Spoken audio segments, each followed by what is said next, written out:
for January 22nd, 2026. We are going to begin our meeting in prayer.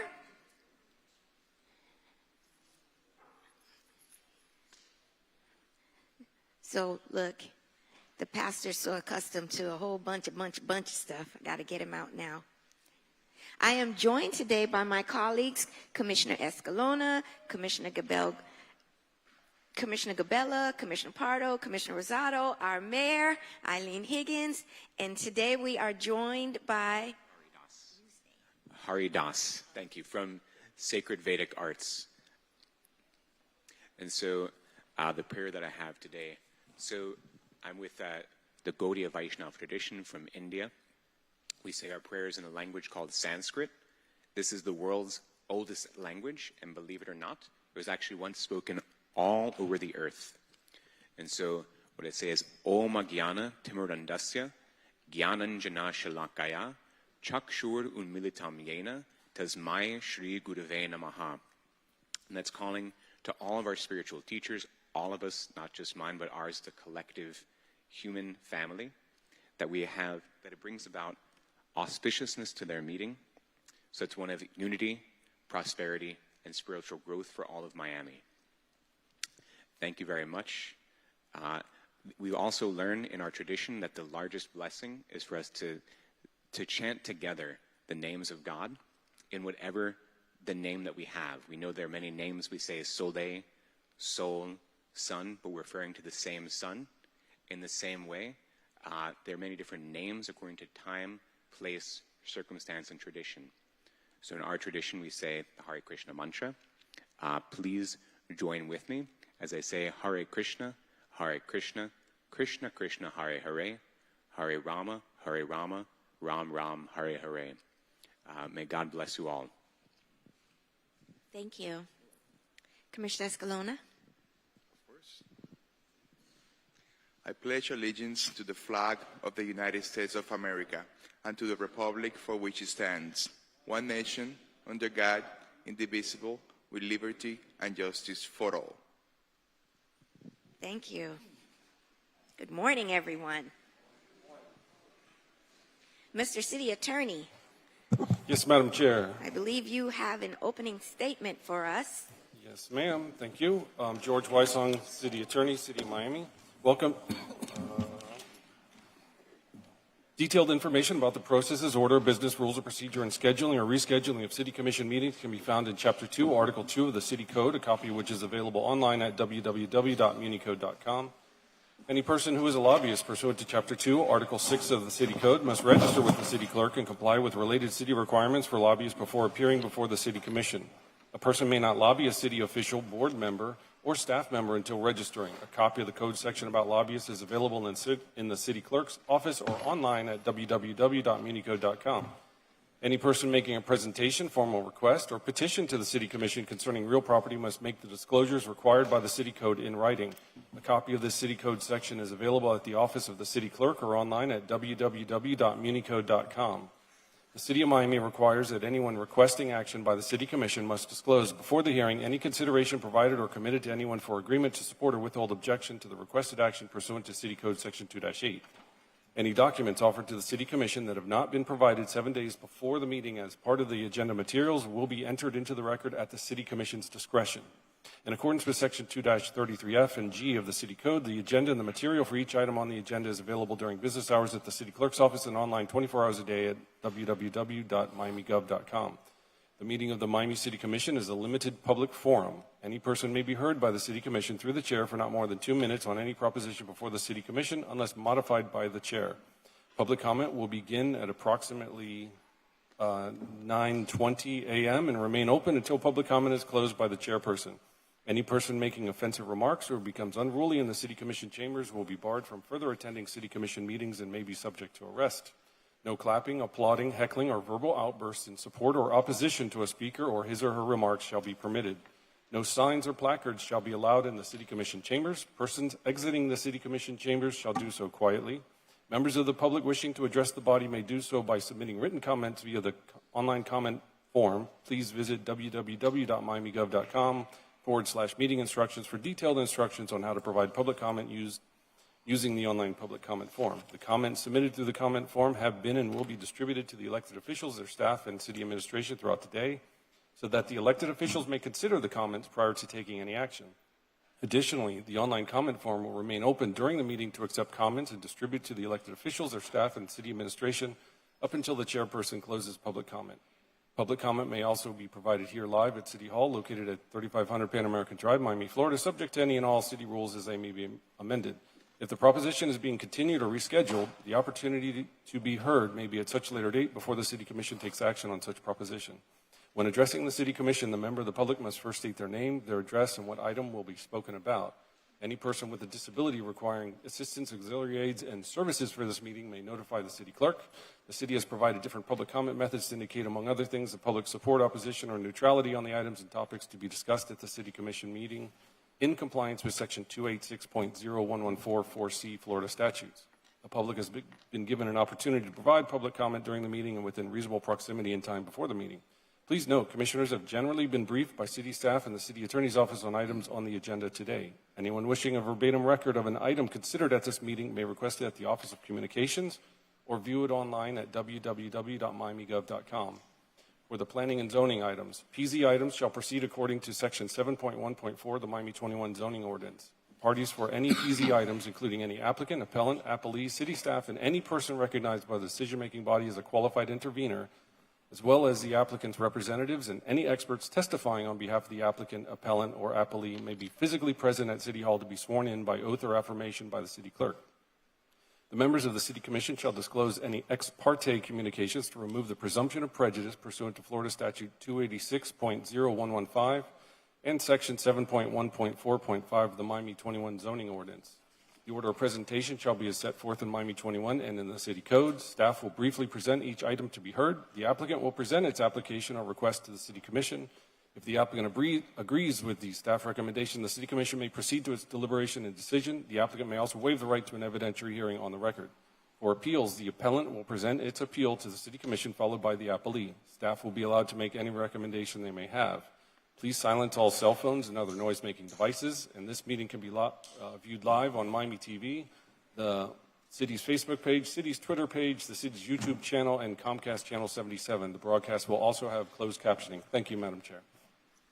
Thank you, Mr. City Attorney. Mr. City Clerk, would you please read your statement for the record? Thank you, Chair. The procedures for individuals providing testimony to be sworn in for planning and zoning items and any quasi-judicial items on today's City Commission agenda will be as follows. The members of city staff or any other individuals required to be sworn in who are currently present at City Hall will be sworn in by me, the City Clerk, immediately after I've finished explaining these procedures. Those individuals who are appearing remotely may be sworn in now or at any time prior to the individual providing testimony for planning and zoning items and or quasi-judicial items. Commissioners, are you comfortable with all notice provisions set forth in these uniform rules and procedures we have established for this meeting? Yes. Thank you, Chair. Chair, may I administer the oath for the planning and zoning items? Please. Thank you, Chair. Good morning, ladies and gentlemen. If you will be speaking on any of today's planning and zoning items, those are the PZ items. May I please have you stand and raise your right hand? Do you solemnly swear or affirm that the testimony you're about to give at today's hearing is the truth, the whole truth, and nothing but the truth? And your response is? Thank you, Chair. Thank you. Mr. City Manager, are there any items on this agenda that will be deferred or withdrawn? Good morning, Madam Chair, Madam Mayor, Commissioners, City Attorney, City Clerk. The administration would like to defer or withdraw the following items. RE2, indefinitely deferred. RE5, to be deferred through March 12th. FR1, to be indefinitely deferred. PZ1, to be recorded as discussed. PZ2, to be withdrawn. PZ4, to be indefinitely deferred. PZ5, to be deferred to February 12th. PZ8, to be indefinitely deferred. PZ9, to be indefinitely deferred.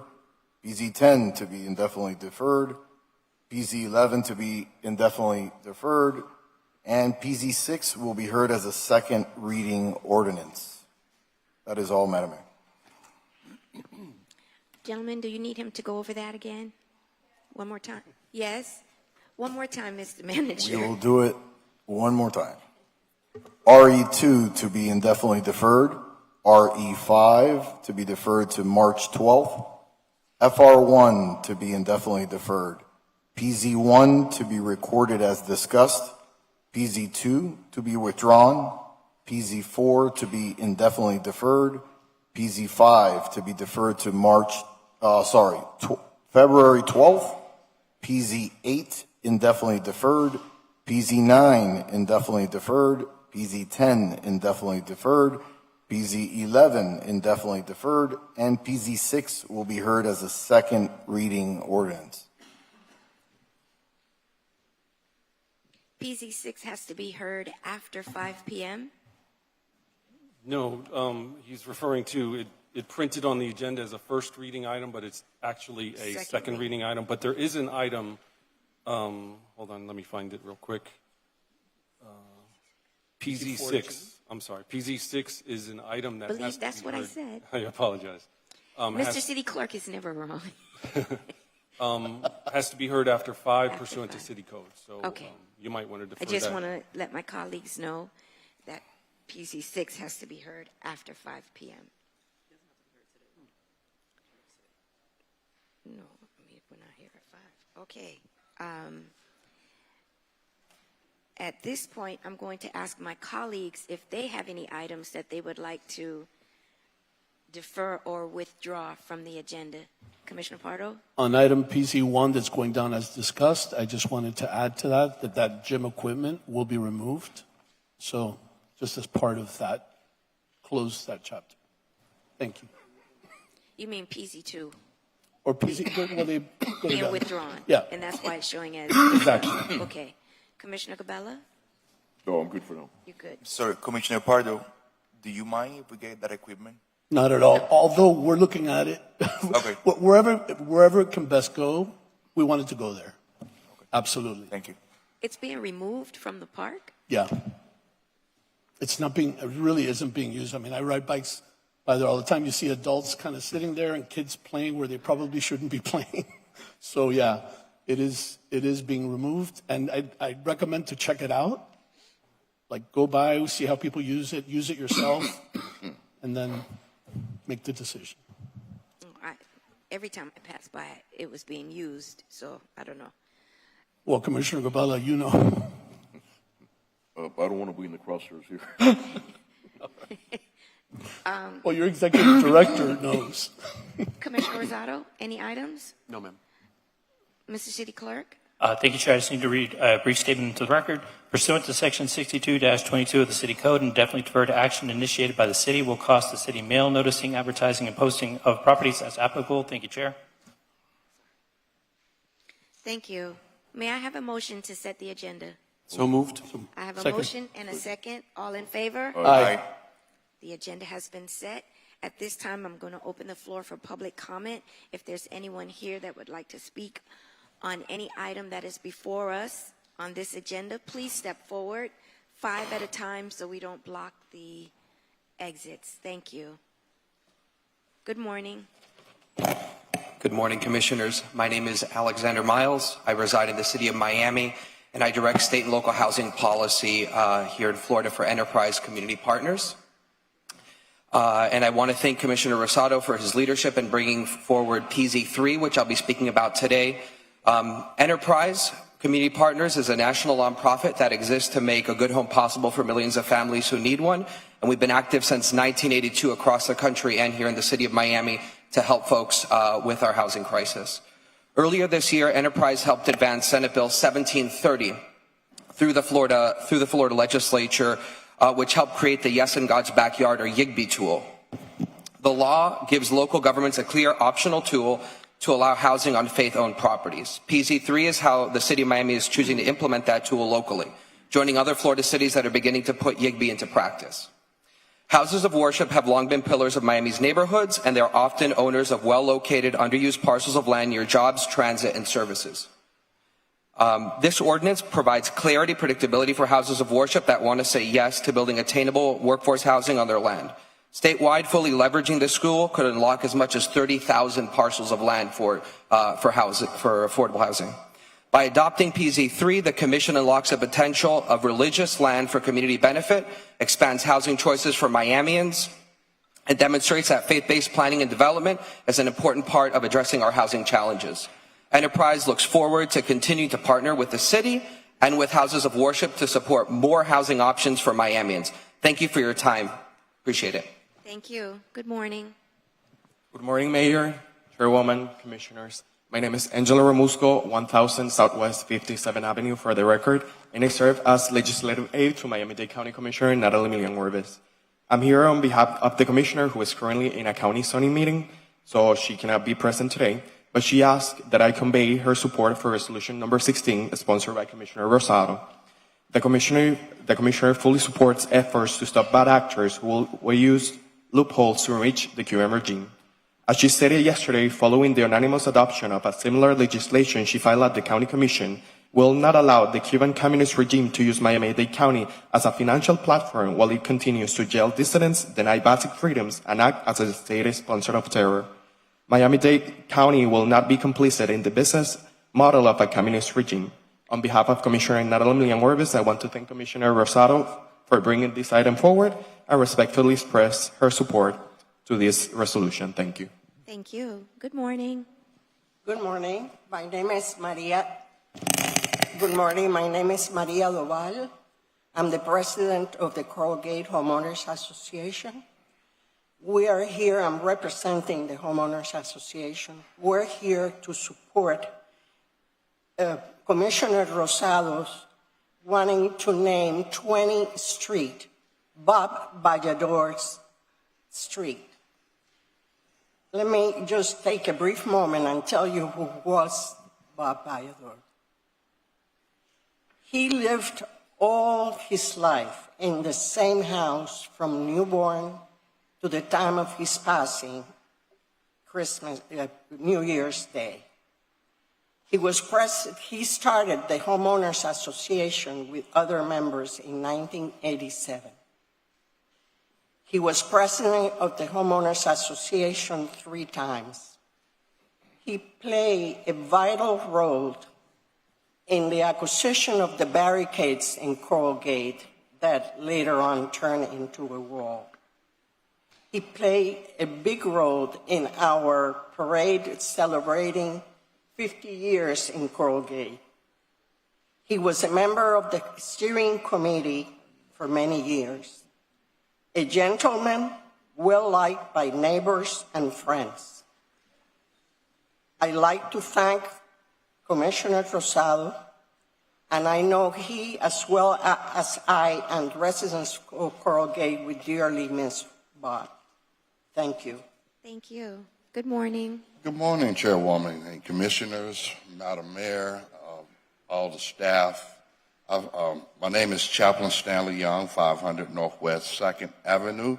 Before I start, I just want to congratulate James Reyes for the post that he has taken.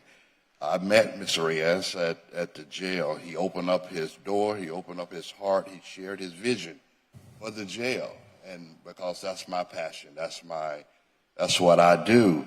And you really got a good person there, and I really appreciate that. But I want to talk about PH1, the CD Community Block Grant, that you guys do a great job in actually reaching out to the community to help CBOs like myself to get that funding that they really need to really do what they're really doing in the community. But this one small snag with that particular grant, you almost have to be an attorney or some very strong professional to really understand and actually to fall through and complete that particular grant that's doing an amazing job in the community. But for those ones who don't have a lot of those technical skills, a lot of emerging community leaders that is in our community that really need that help and support.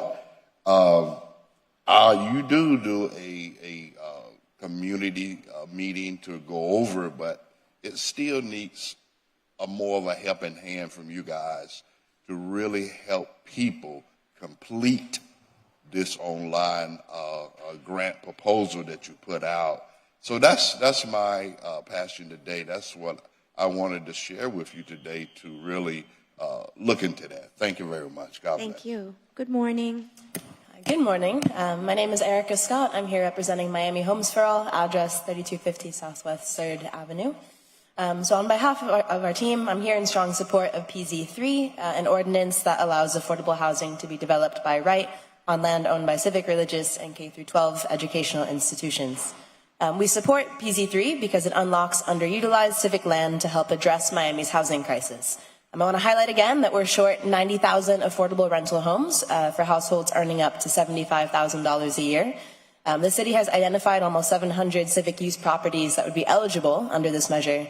Every unit counts, and PZ3 represents a valuable opportunity to increase the supply of affordable housing. To be clear, PZ3 is not a blanket density increase or a gateway to unchecked development. Rather, it's a responsible way to empower civic institutions rooted in our communities, like churches with vacant lots, to create homes affordable for people in their neighborhoods and that maintain the character of those neighborhoods by matching the adjacent zoning. So we urge you to support PZ3 and help move Miami towards a more affordable, inclusive future. Thank you for your time and your commitment to addressing our housing crisis. Thank you. Good morning. Good morning. Thank you. Chairman, woman, Madam Mayor, and City Commissioners. My name is Ariel Fernandez. I'm a Miami-Dade County tax collector. My office is located at 200 Northwest 2nd Avenue. I'm here today in strong support of Resolution RE16, sponsored by Commissioner Rosado. This resolution addresses serious concern in our community, ensuring that businesses operating in Miami-Dade County are not engaging in illegal or improper commercial activity connecting to the Cuban communist regime. For many of our residents, this issue is not theoretical. Miami-Dade County is home to families who fled dictatorship, confiscation of property, and political persecution.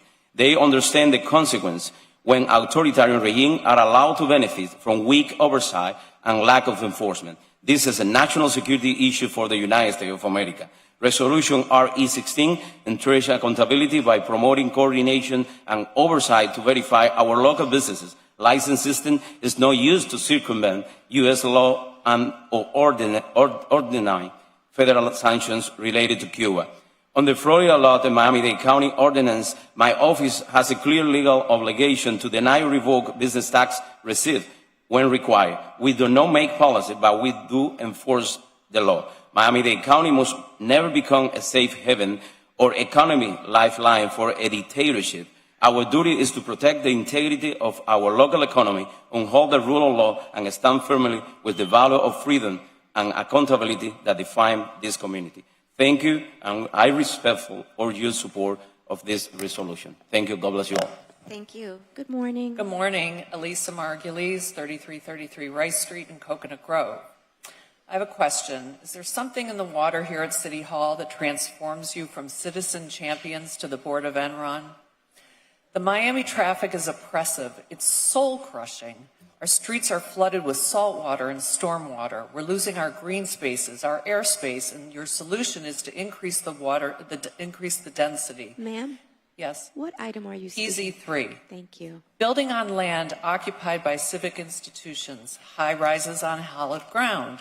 I suppose that makes Mercy Hospital the holy grail. Only in a world led by lawyers, lobbyists, and developers does PZ3, as written, make sense. Is the plan for us to leave our cars at home and walk? Where? Here in the Grove, our sidewalks have been hijacked by developers. Try walking down Tiger Tail past the well, or the Oak Street past the new buildings. Four Seasons on Bayshore hasn't been a good neighbor. Even Mary Street, there's a 15 by 11 by 7 inch deep hole right in the center of the sidewalk that's been there for months. I reported this PI lawyer's dream, but it's still there. We're here every meeting begging you to please slow down the development train and fix the infrastructure. Please force yourselves to resist the siren song coming from the back rooms, and then you'll be able to hear the beautiful voices of your constituents. Regarding PZ14, not every building has to be a sacred cow. However, if the building is designated historic or there's a bonding agreement for a particular area, that should be honored. What's the point of having laws if you're just going to exempt every developer who has a dream? Please uphold the appeal. Thank you. Thank you. Good morning. Good morning, Chairwoman. Good morning, Commissioners, Madam Mayor, and Mr. Manager. My name is Edward Martos, office at 2800 Ponce de Leon Boulevard, here on behalf of Alchemy Media. I'm here to speak about FR4. Alchemy Media is an advertising company. We've operated across the country, and in particular, we operate in Los Angeles, operating a program very similar to this one. We think the legislation is a great idea, but it is fundamentally flawed. The flaw in this ordinance as it's written today is that it doesn't allow for competition. That's not American. That's not good for Miami. It's not good for property owners. And so the fundamental request that we have for you is that you open this up, if you proceed, with additional competition, whether it be my client's company or any company that meets the qualifications under the ordinance. Let me talk about why the ordinance is good. Right now, you have construction sites. They are barricaded. They are in many instances not sightly. Okay? This ordinance creates an opportunity to put advertising on those unsightly locations, and then it does two things for the city and for property owners. One, it gives a revenue stream to the city, helping your budget. The ordinance specifies that that revenue will be used to help clean up streets, remove graffiti, remove waste, remove weeds in sidewalks and other locations. And finally, just 10 more seconds, please, Chairwoman. The ordinance says an additional thing. It creates an additional obligation for those construction sites to clean up as well. So property owners have an obligation, but now also the construction site or the sign operator has an additional obligation. And finally, this is first reading. Every ordinance can be improved even further, and I'm confident that there's going to be people opposed to it. There's probably opposition on the dais to this. We can make it better before second. Thank you. Good morning. Good morning, Madam Chair, Commissioners, Madam Mayor. Thank you for the opportunity to speak on FR4. My name is Francois Iez, and I'm here on behalf of New Tradition Media, one of the largest independent out-of-home advertising owners in the United States, and a portfolio company of Blackstone. We maintain offices here in the city of Miami at 333 Northeast 23rd Street, and we are long-term stakeholders in the community's health, appearance, and economic vitality. We respectfully urge the Commission to vote no on the proposed pilot program for off-site commercial advertising on construction fencing. Our concern is not about innovation. It is about policy design, process, and long-term impact. We have seen similar programs implemented in other major cities, including New York and Los Angeles, where temporary construction fencing signage led to visual clutter, inconsistent enforcement, and neighborhood blight, ultimately forcing those cities to scale back or undo those initiatives. Here in Miami, the city already manages thousands of active code enforcement compliance cases annually, with limited enforcement staffing. Introducing a new temporary category of commercial advertising tied to construction sites that change frequently would further strain enforcement capacity and make consistent oversight unrealistic. The challenge is structural. Construction fencing is transient and often poorly maintained. When off-site commercial advertising is layered onto these conditions without strict design standards, duration limitations, and real enforcement mechanism, the result is not placemaking, it is visual noise.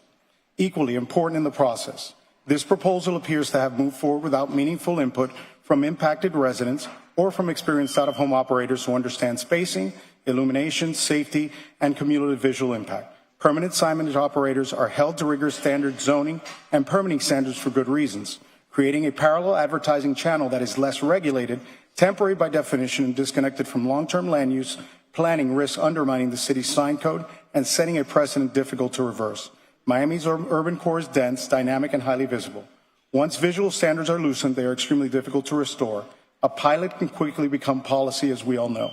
If the city wishes to explore new advertising formats, we should do so deliberately, with resident engagement. Thank you. Thank you. Good morning. Good morning, Chairwoman. Good morning, Madam Mayor. My name is James Torres, President of Downtown Neighbors Alliance, here to oppose FR4.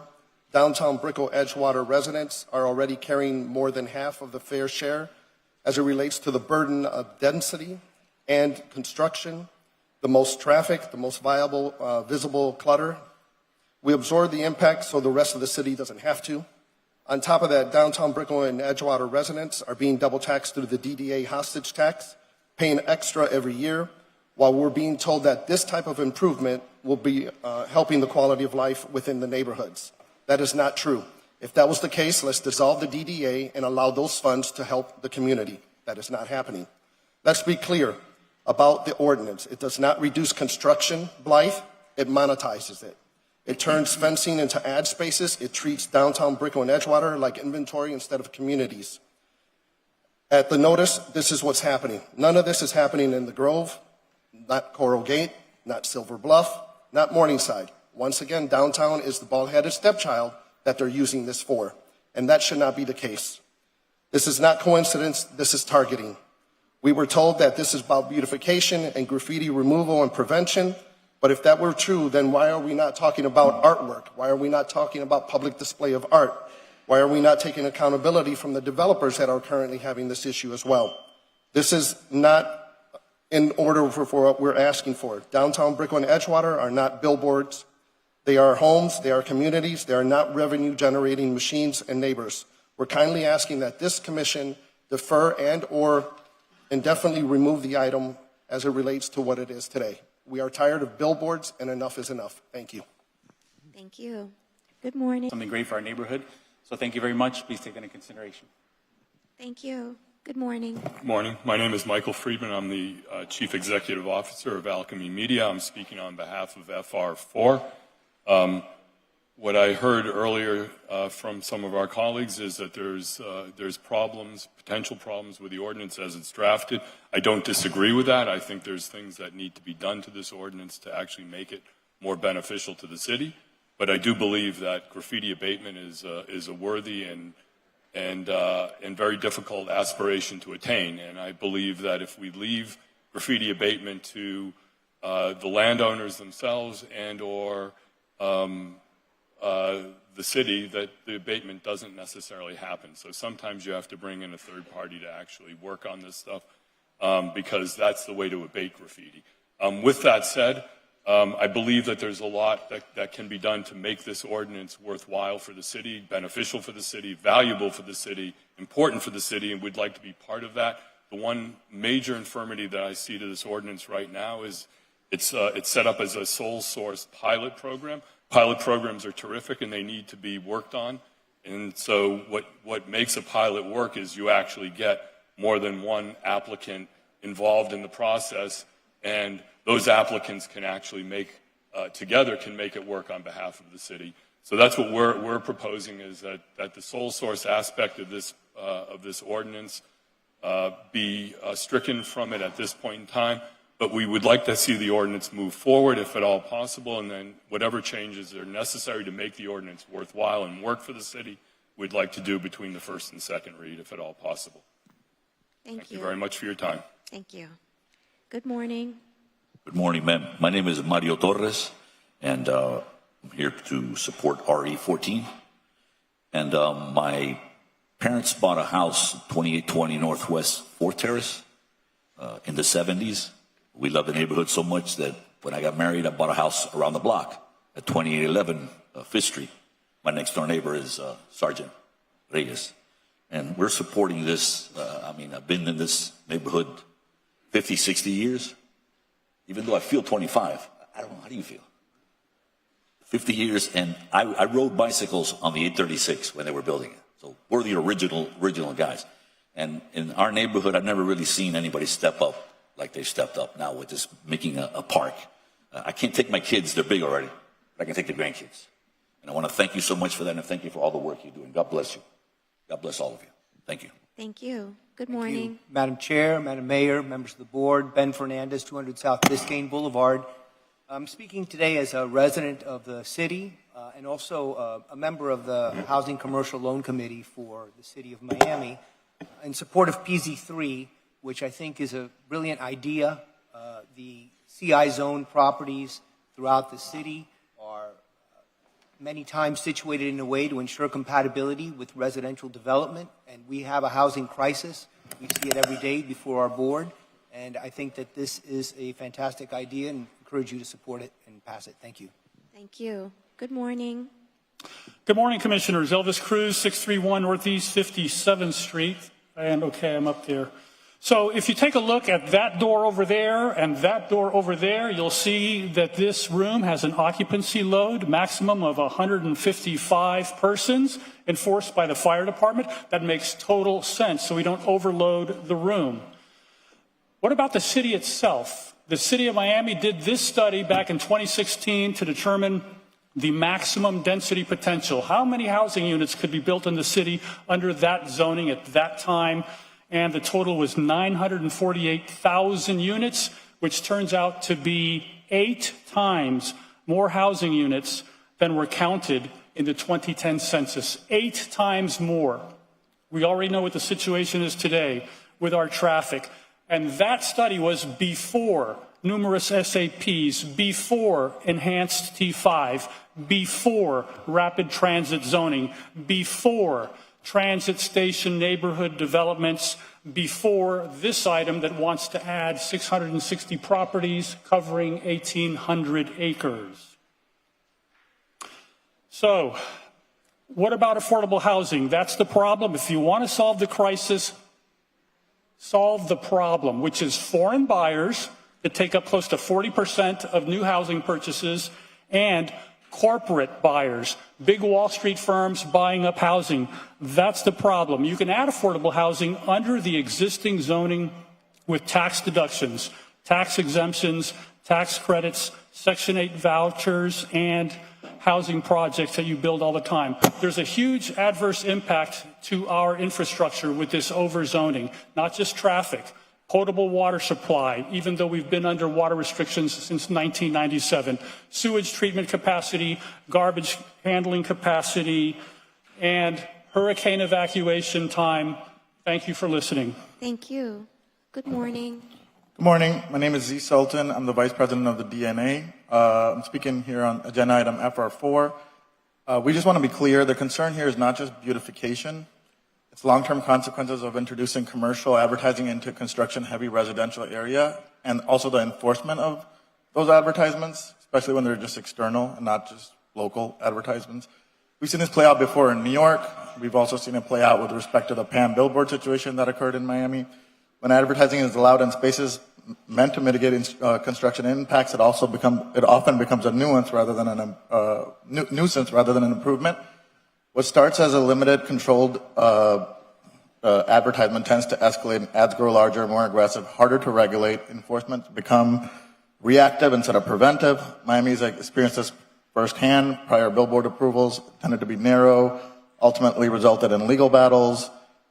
It's not a theoretical risk, it's a pattern. Once advertisers are given access, they push boundaries and residents are left dealing with all the fallout. We want to acknowledge something that not all activations are bad. There's examples where fencing has been used thoughtfully, highlighting local businesses, neighborhood branding, and city information in a way that reflects a surrounding community. But this approach is generally very restrained, contextual, and community-oriented. This proposal, we think, is a little bit beyond that, inviting external advertisers whose incentives are not aligned with the neighborhood livability. Downtown already carries the heaviest burden of long-term construction and noise disruption. Adding commercial advertising risks turning mitigation infrastructure into permanent advertising corridors. Once the city begins generating revenue from these installations, temporary measures have a way of becoming permanent.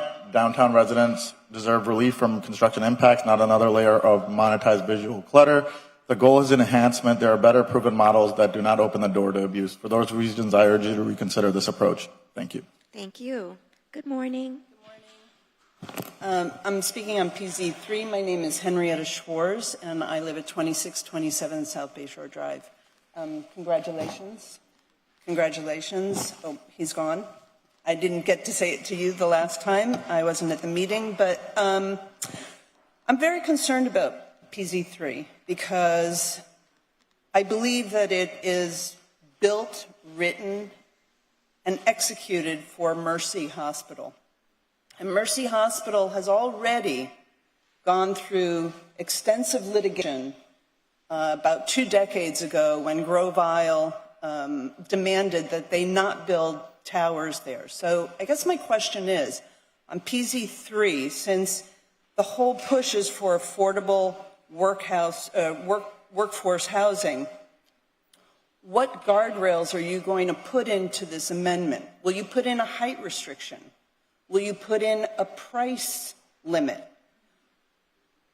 Will you? You're nodding yes. What is that?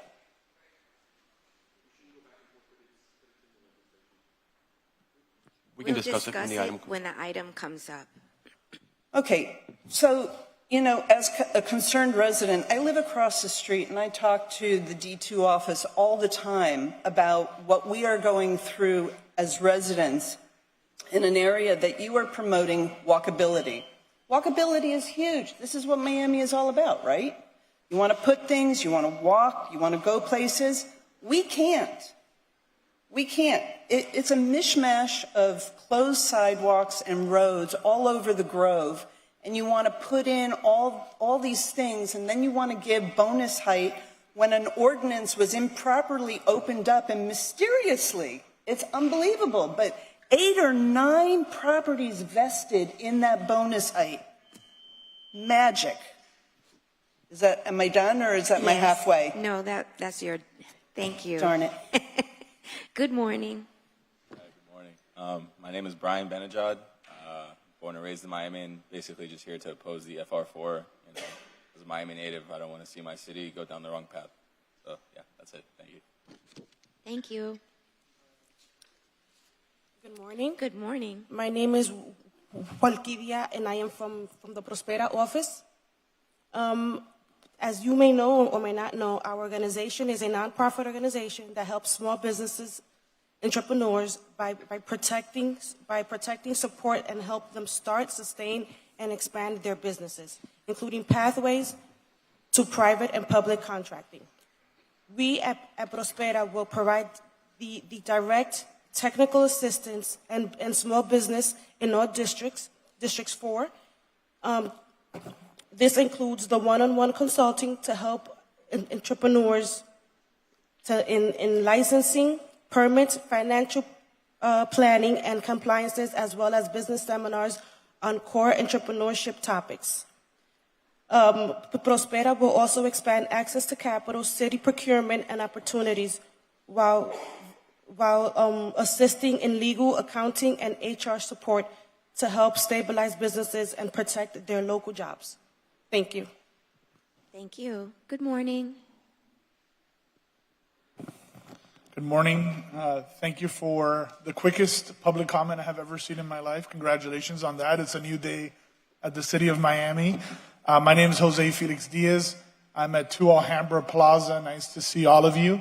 I'm here to speak on FR4. I've already spoken to Commissioner Rosado, who I know is well-intentioned, and this comes from a good place. I do represent Becker Boards, which is an outdoor advertising company that has actually seen this type of program launch in the city of Los Angeles, and we are greatly concerned about the law of unintended consequences that a program like a construction advertising might do for the city of Miami. We live in a city where people figure out loopholes, and they figure out ways to do things and extend things to make money. And I could totally see a world where a construction company might take a little longer for the ad to run a little longer, or they might do something in a way that they apply for a permit to put up a signage because there's real money in real neighborhoods to have these advertisements out for a really long time. I'll tell you that in the city of New York, there was a horrible incident where somebody got killed because of a construction accident. And so they started to require scaffolding. So when you go to New York, there's scaffolding all over the place. And the advertising companies very quickly realized they could make money by putting ads on the scaffolding. And what ended up happening was the city had to come in after the fact and disallow that because people were keeping the scaffolding up for so long. I could totally see that happening here. Thank you. Thank you. Good morning. Good morning, Chairwoman, Commissioners, Madam Mayor. My name is Silvio Frank. I serve as the Economics appointee to the Climate Resilience Committee. And I've also had the honor of serving as the ambassador for the City of Miami close to a decade as the Mayor's International Council, which, by the way, we need to reinstate. So we can bring the rest of the best cities around the world to Miami and also the best of Miami to the world. Today, I come to speak to you really in my personal capacity and on RE5, FR2, and PZ13 as a proponent. The message is clear. Miami doesn't just need more plans, although these are good. We need a way to see them, okay? That is what the Miamiverse was built to do. A Miami-made, Miami-focused platform that ties mobility, housing, zoning, resilience, climate data, permitting, public works, emergency readiness, etc., into one unified authoritative dashboard. Imagine what your life would look like and your staff if you start each morning opening one single window to get a view of the city. Imagine what's happening today, what's being built, what's flooding, what's failing, what's improving and needs attention. City data, county data, emergency data, water data, all together, finally connected. One place to understand everything, one shared source of truth. This is the Miamiverse. On the waterfront, Project Aquadome completes that vision. Some of you have been following this for the last 2 years. I'm going to go over it just a second because we have letters of support from the Florida Inland Navigation District, FWC, sheriff offices on board, and many other things to be able to host this pilot. So I asked the commissioners, Madam Mayor, to potentially consider sponsoring a resolution to adopt the pilot for the Miamiverse, to be able to work with me to adopt Aquadome and to submit a grant to the Florida Inland Navigation District to reimburse our city to do this. Again, my name is Silvio, and thank you so much for your service. Thank you. Good morning. Good morning. Thank you. I don't know where to, good morning, everyone. I don't even know where to fit in here, but I want to mention the building department, and we keep changing things. I have a dedication since 2013 in my front yard on Battersea. No one else has had to do it. We're making someone in Mr. Rosado's district do tubs, ADA showers, when other properties have been approved in the very same building that didn't have to do that. So we're either going to do everybody the same or not do everybody the same. Mayor Higgins, I'm counting on you for the permitting. I've been 2023 of August to fix a problem at my house, and it's not getting fixed. And if I knock my house down, I lose $2 million in profit to sell my house. So we need to fix the problem. We need to stop selective enforcing. That couple that has that issue with the ADU in their backyard, they were supposed to do a dedication. I had to do one, but it's never been implemented in South Grove since 2013. So please, let's fix this problem. And thank you, Mayor Higgins. I appreciate it if you get this fixed. Thank you. Thank you. Good morning. Good morning. Mitch Bierman with offices at 2800 Ponds, representing Alchemy on FR4. Just with regard to all the other comments that were made about FR4, they all suggested that there is a workable solution. And so before we toss the baby out with the bathwater, let's work on strengthening this baby just a little bit so that it can address all the concerns that have been raised by the other people who spoke about it. Thank you very much. Thank you. Seeing no one else for public comment period is now closed. Gentlemen, may I have a motion to approve the City of Miami Commission meeting minutes for October 9th? So moved. Second. I have a motion and a second. All in favor? Aye. Motion carries. Gentlemen, of the consent agenda items, are there any items that you would like to pull for discussion? No. Seeing none, may I have a motion Motion. to approve CA 1, 2, 3, and 4 with CA2 as amended? Motion. I have a motion and a second. All in favor? Aye. Items passes unanimously. Gentlemen, do you want to pull any of the public hearing items, PH 1, 2, or 3, for discussion? No. May I have a motion to pass PH 1, 2, and 3? So moved. Second. I have a motion and a second. All in favor? And Chair, my apologies.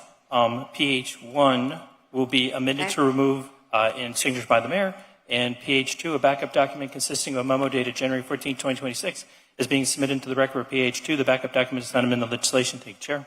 Thank you. Gentlemen, are there any items on the RE agenda that you would like to pull for discussion? I would like to pull RE4, just to put something for the record. RE4. Anyone else? 16. RE16. Anyone else? Madam Chair, I'd like to put comments on the record on RE16 as well. Thank you. Okay. All right. I have RE4 and RE16 pulled for discussion. May I have a motion to pass RE1, RE3 as amended, RE6, RE7, RE8 as amended, RE9, RE10, 11, 12, 13, 14, 15, and 17. So moved. I have a motion and a second. All in favor? Aye. Items passes unanimously. Back to RE4. And Chair, just briefly for RE8, it will be amended to add a city commission meeting date in the title and section 2 of the resolution. So for RE8, what should that future commission meeting date be? Commissioner Rosado, do you have a, for RE8? And my apologies. So RE8 has to do with the fee schedule and fee changes, and there was a blank in the title and in section 2 of the resolution where you just need to provide us with a future commission meeting date for this legislation to be brought back. I think the March meeting date would be March 12th or the 26th? Oh, we There's actually only just one merged day. them We just combined. Oh, that's right. There's only Thank you, one- Chair. to the March meeting. March 12th. Thank you very much, Chair. And additionally, for RE8, there'll be a further amendment to clarify responsibilities in the title, 6 whereas clause, and section 3 of the resolution. Thank you, Chair. Thank you. And RE4 was pulled for discussion. Just want to say something for the record. Okay. I would like the contractors that are working on this business to do a better job. So the new administration, James, the new administration, I would like you guys to have a proper supervision when it comes to the job that these contractors are doing. That's not what I see at the moment in Little Havana. That's all I wanted to say. Anyone else?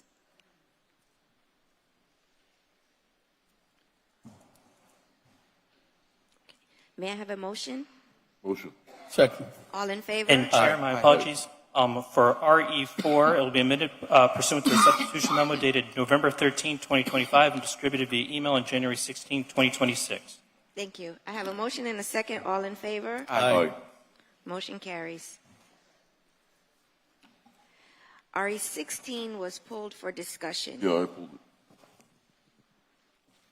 So I agree totally that this must be done. I've been, an anti-communist all my life because of my story that I came from 6 years old from Cuba and what my parents went through and my whole family and many of us up here. The only concern I have about this is that we don't get into legal wrangling. And then it winds us costing money. So that's all I wanted to say. I'm for it, but I just want to, I suggest we tread lightly. I believe the county is actually going to do the work, and I suggest that they do the work, and we maybe piggyback, but not, just being careful not to, to maintain our fiduciary duty to the taxpayer. That's all. So I don't want to see us getting into lawsuits. That's all. Thank you. I also have a concern. In the legislation, what's defined as contact with Cuba? Because I have a lot of friends that are Cuban and they have families that are still in Cuba. So they send their families money, they send care packages, and they're business owners. Would that be considered? I don't think this legislation is defined enough, and I share the same concern as Commissioner Gabella that if this is just overreaching, overarching, and I'd like to defer to my colleague, Commissioner Escalona, because he's the most recently come to this country. But I know, like, one of my dear friends, her son is still in Cuba, and she takes care of him. Someone else, her mom and her sister are still in Cuba, can't come over here, and they take care of them, much like what happens with families in the Haitian community. They're still supporting their families. I wouldn't want these business owners to, and they also operate in the city of Miami, to be pulled into this dragnet and punished unintentionally because we didn't do our due diligence in really making sure that this legislation, as intended, is to catch bad actors and not families who are supporting their families in Cuba. Commissioner? City Attorney, Yes, sir. with the new modification that was done yesterday, aren't we just kind of piggybacking into the county?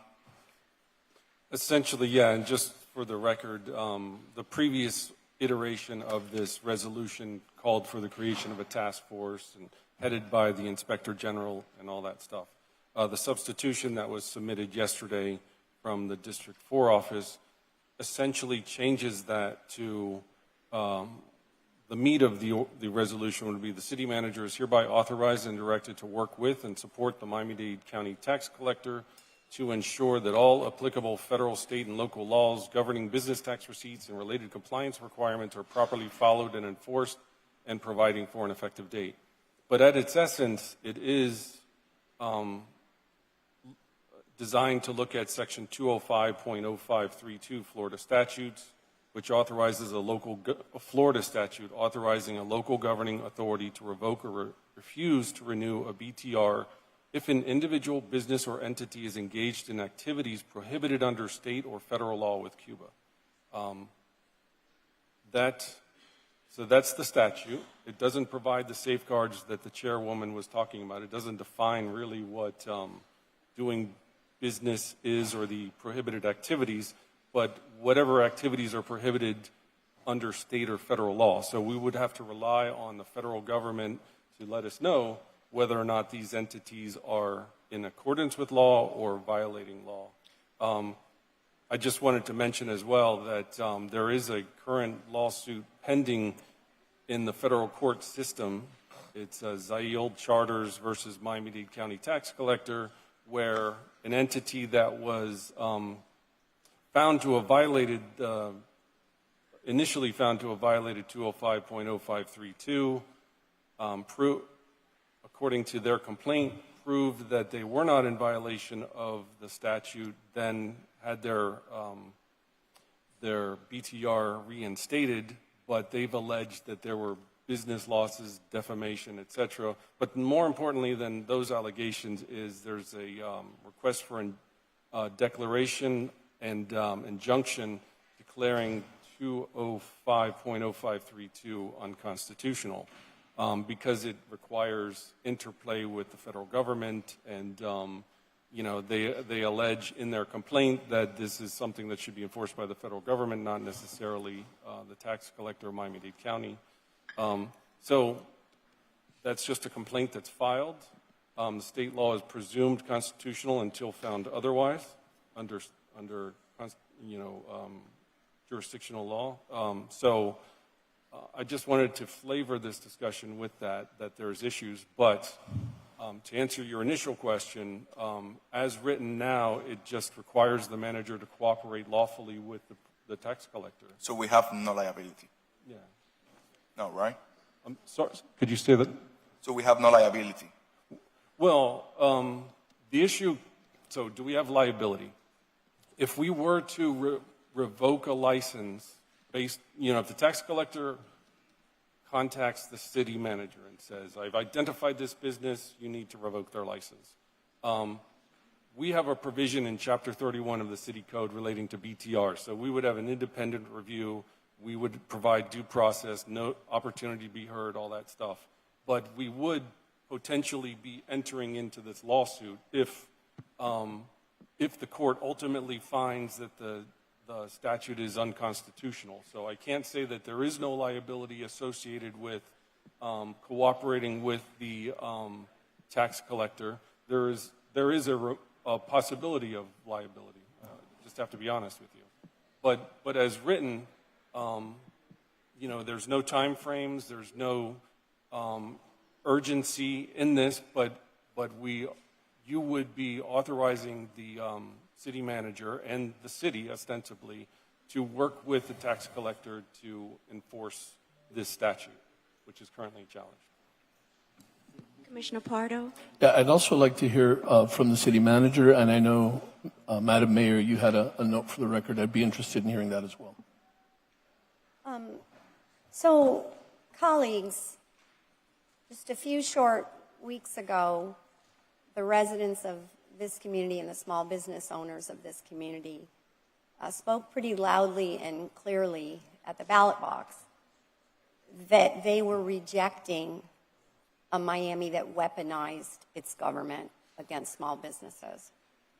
And for 8 years, when I was county commission, I had to witness small businesses being accused falsely of all kinds of things, inspected in the middle of the night, their reputations ruined, their businesses shuttered, their lives ruined, their livelihoods ruined, and their employees put out of business because of the capriciousness and opinions and personal dislikes of one person.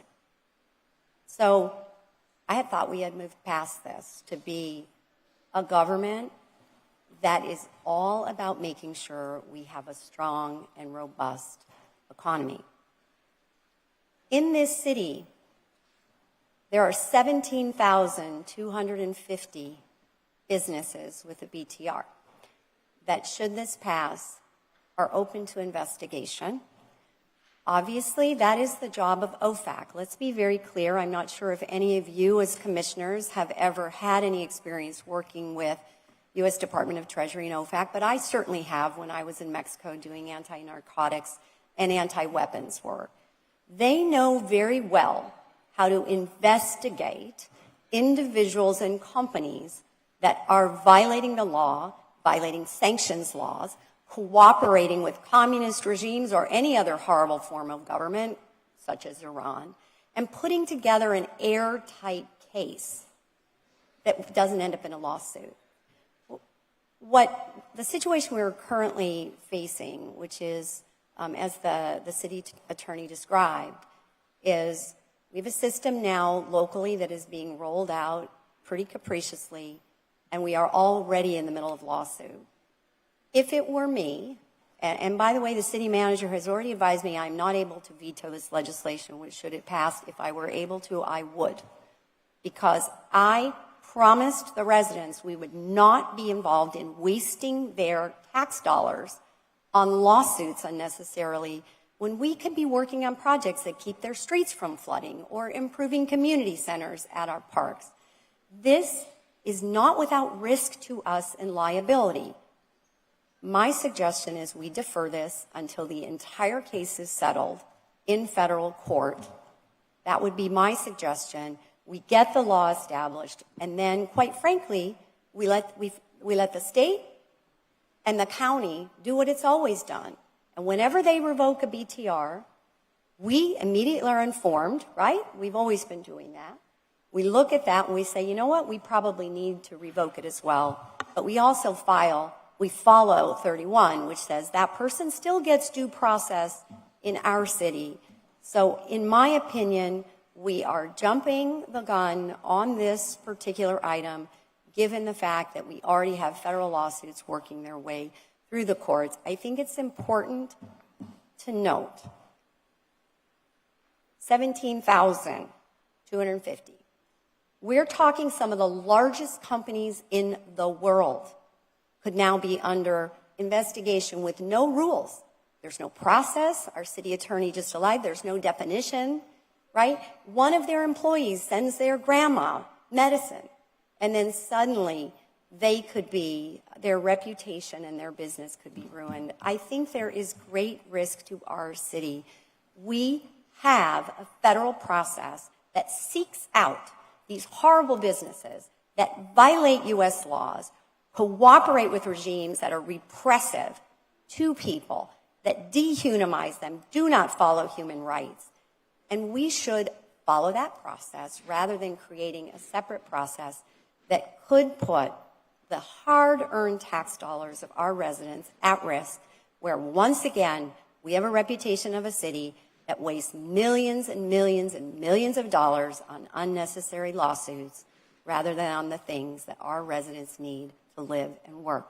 And let me be very clear to anyone that does business illegally with Cuba or Iran or China or Russia, I don't like it.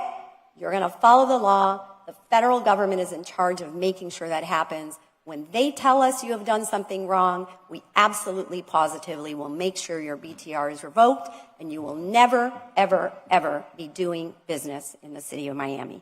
Thank you, Madam Chair. Madam Chair. Commissioner Cabela. Okay, so I think the part of the problem that we're having is that maybe these sanctions or laws were not applied.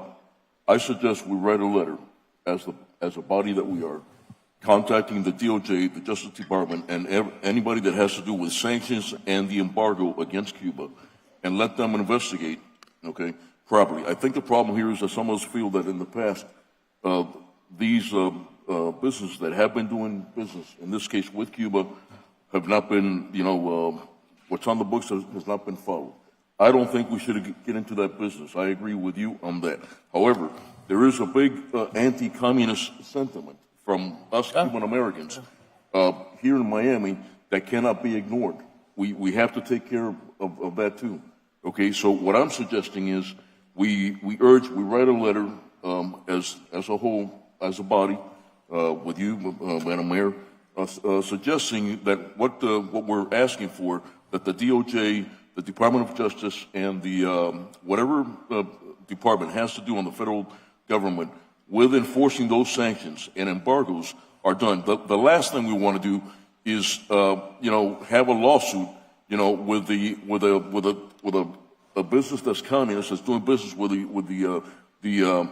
the dictatorship in Cuba, and then all of a sudden we're in a lawsuit, and then we'd reward them in the hundreds of thousands of dollars. You know what I mean? And then the flip side of that. So this is my suggestion, that we write a letter strongly urging for these entities to investigate properly, and I think they have the tools better than us to identify which are the ones that are breaking the embargo laws in this country. Thank you. Madam Chair? Commissioner Escalona. Yes. So I came from Cuba 11 years ago, and this is how I feel about this. I strongly support you. I believe this is fantastic, but I don't want to bring any liabilities to the city of Miami because I represent Miami. When I have to send something to my family in Cuba, I do it to a friend because I don't want the Cuban regime to make any money at all. So my point is, based on your opinion, if you believe this is going to bring liability to the city of Miami, I do not want to vote for it. But if you believe, based on what you told me, that this is just a piggyback to the county and we will not be held liable, I'm all for it. I believe we should do more of that. That's all.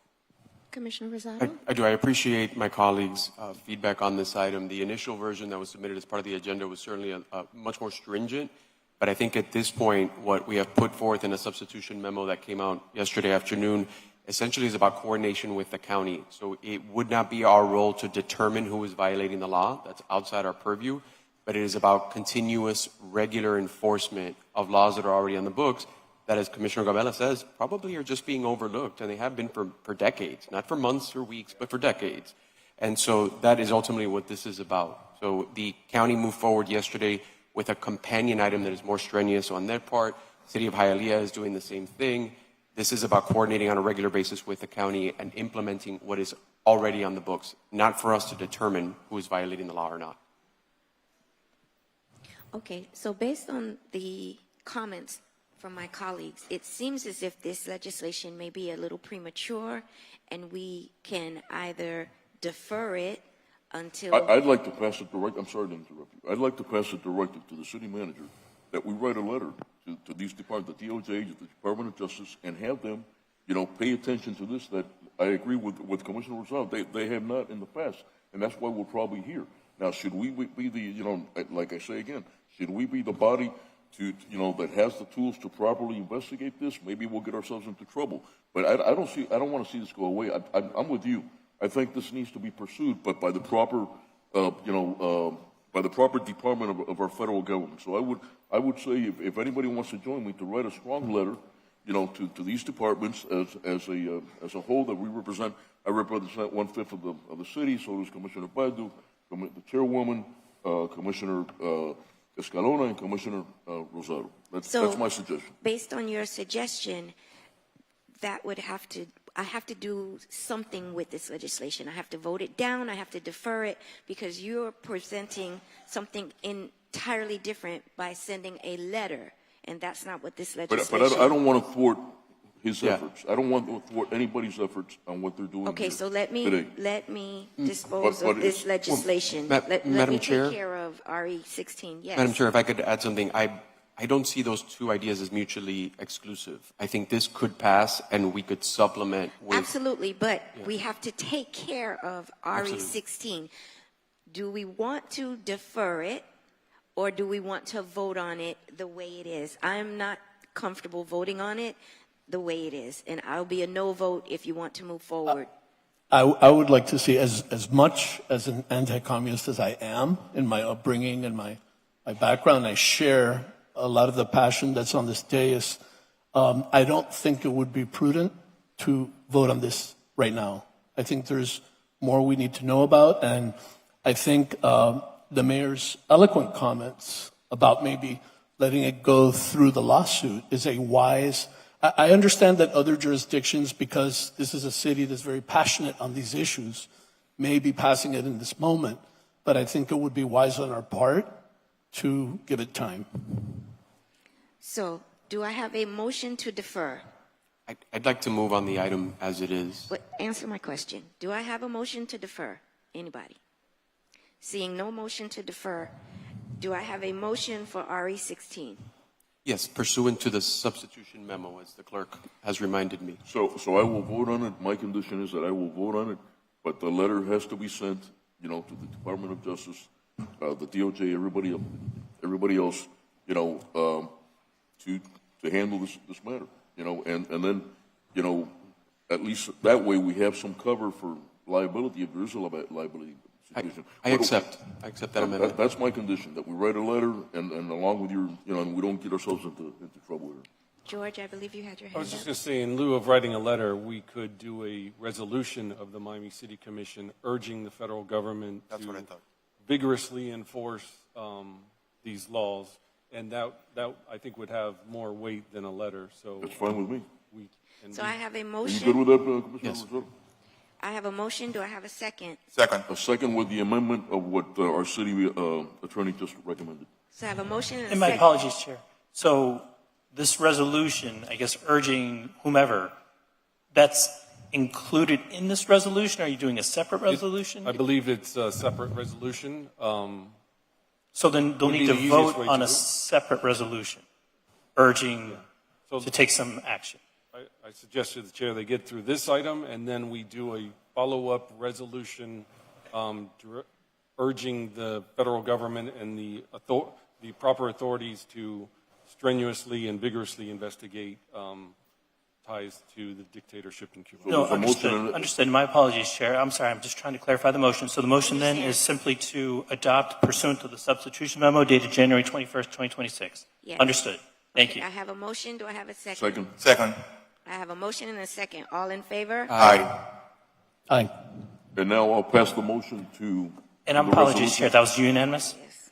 As amended? As amended. And now may I have a motion to The resolution. adopt a resolution urging, say it, I would say the federal government and all appropriate enforcement authorities to vigorously investigate and enforce laws related to doing business with Cuba. We'll obviously wordsmith that a little bit better, but that would be the intention of the resolution. I have a motion and I have a second. All in favor? Aye. Motion carries. Mr. City Attorney, would you please read the titles of second reading ordinances for the record? Yes, Madam Chair. First readings first, right? Oh, I'm sorry, No, second reading. readings Second first. reading ordinance, an ordinance of the Miami City Commission, SR1, an ordinance of the Miami City Commission amending Chapter 10, Article 1, Division 2, Section 10-18 of the Code of the City of Miami, Florida, as amended. City Code title Buildings in General, Building Administration, Fees and Waiver, Building Permit, Fee Schedule, Waivers, Elevator, Escalator, Boiler, etc.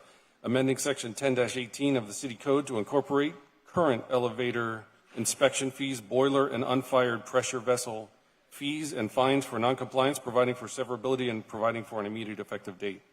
SR2, second reading ordinance, an ordinance of the Miami City Commission amending Chapter 38, Article 1 of the Code of the City of Miami, Florida, as amended, titled Parks and Recreations in General, by creating Section 38-40, titled Naming of Superhero Park, to provide for the naming of the property consisting of approximately 14,200 square feet, located at 235 Northwest 26th Avenue, Miami, Florida, as Superhero Park, further directing the city manager to take any and all actions necessary to effectuate the naming of the park, containing a severability clause, and providing for an immediate effective date.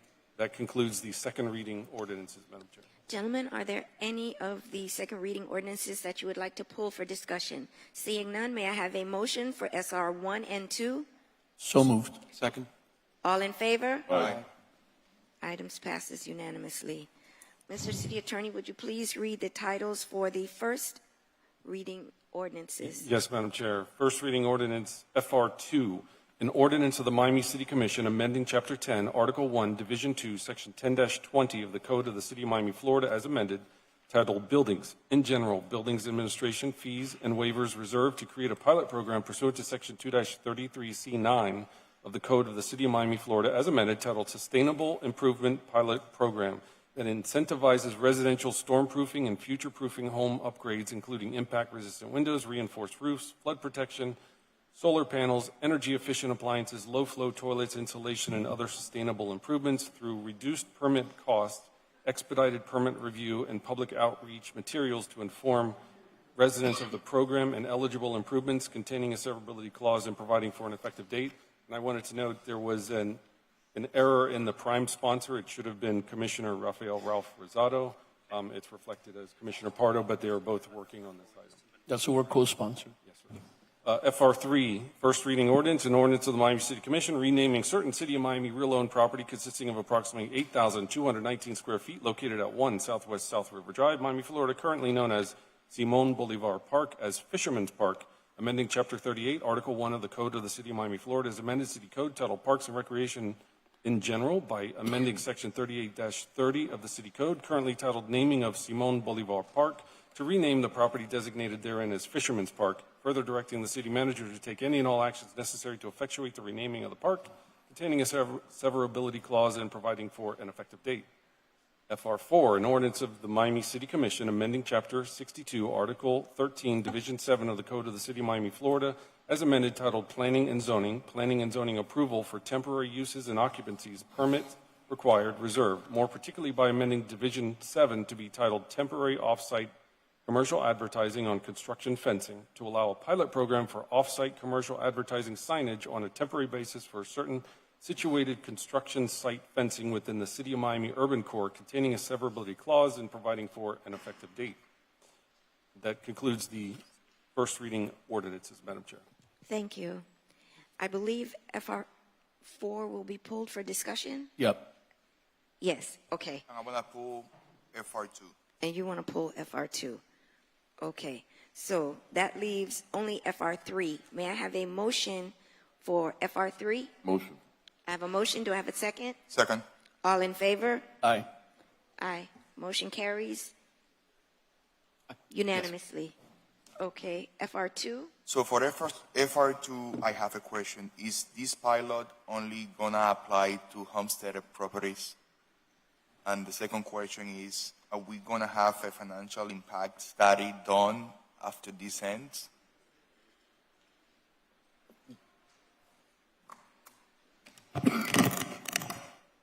Good morning, Commissioner. Yes, the answer to the first question is yes, homestead properties. I apologize, I did not hear the second question.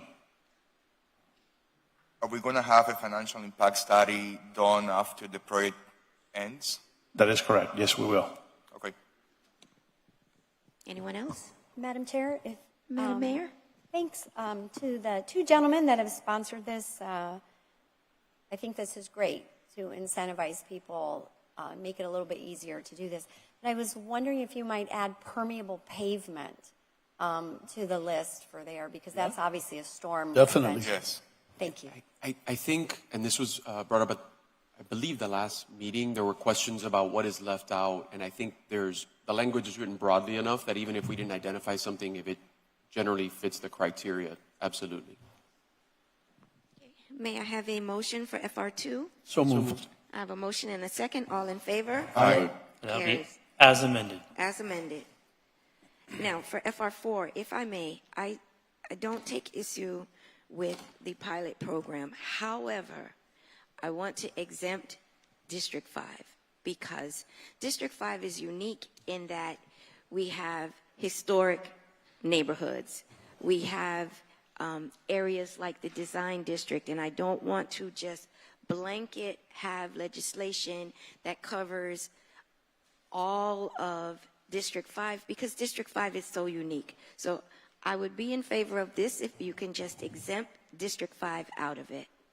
Commissioner Pardo? Yeah, I will say this is in the urban core, so it's really heavily in our district. And the urban core is going through enough. It is between construction, noise. This adds an element of unintended consequences. It's single source. There are many, many problems. A lot of the issues that people in public comments raised, I fully support. I think we should indefinitely defer this. That's what I think. I think we need to do a lot of work with the community. We need to go out to the community. This hasn't been discussed with the district or the residents of the district. They already went through the whole billboard fiasco. We don't need another situation like that in the urban core. So I'm okay with indefinitely deferring. If this needs to go, then leave out District 2. Same for District 3. I don't want it either. Commissioner? Okay, so my only problem is that this is for a single company, and I don't want any single company to hold a monopoly. Yep. Right. So if we do this, I don't mind doing it in my area because I'll be honest with you, the scaffolding and all this stuff and everything that comes with it is also not, it doesn't look right. I understand that the media companies that were here, this their competition, right? Let's call it what it is, But I would like to see it. I agree with you. Maybe we should defer it, but we got to take out that provision that only, we got to open it up to multiple companies.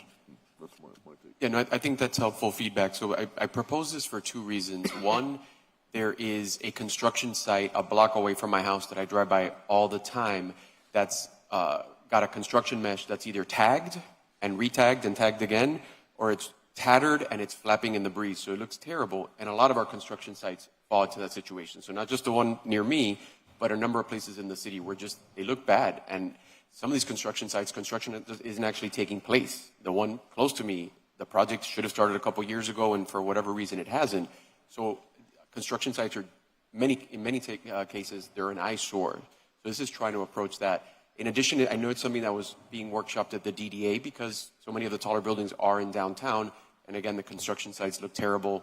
Somebody had mentioned, this is about blight abatement. That's exactly what it is.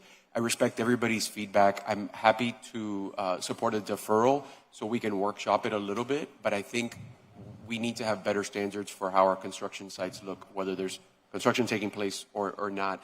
I wouldn't throw it out completely. I think it does merit some refinement, right? I think we got some helpful feedback from folks that are in the field that understand this. They've seen how it's played out in different places. I think there's a better version of this once we've had some input that we can arrive at. So I'm happy to see, I don't know about an indefinite deferral because then, then nothing is scheduled to get feedback, et cetera.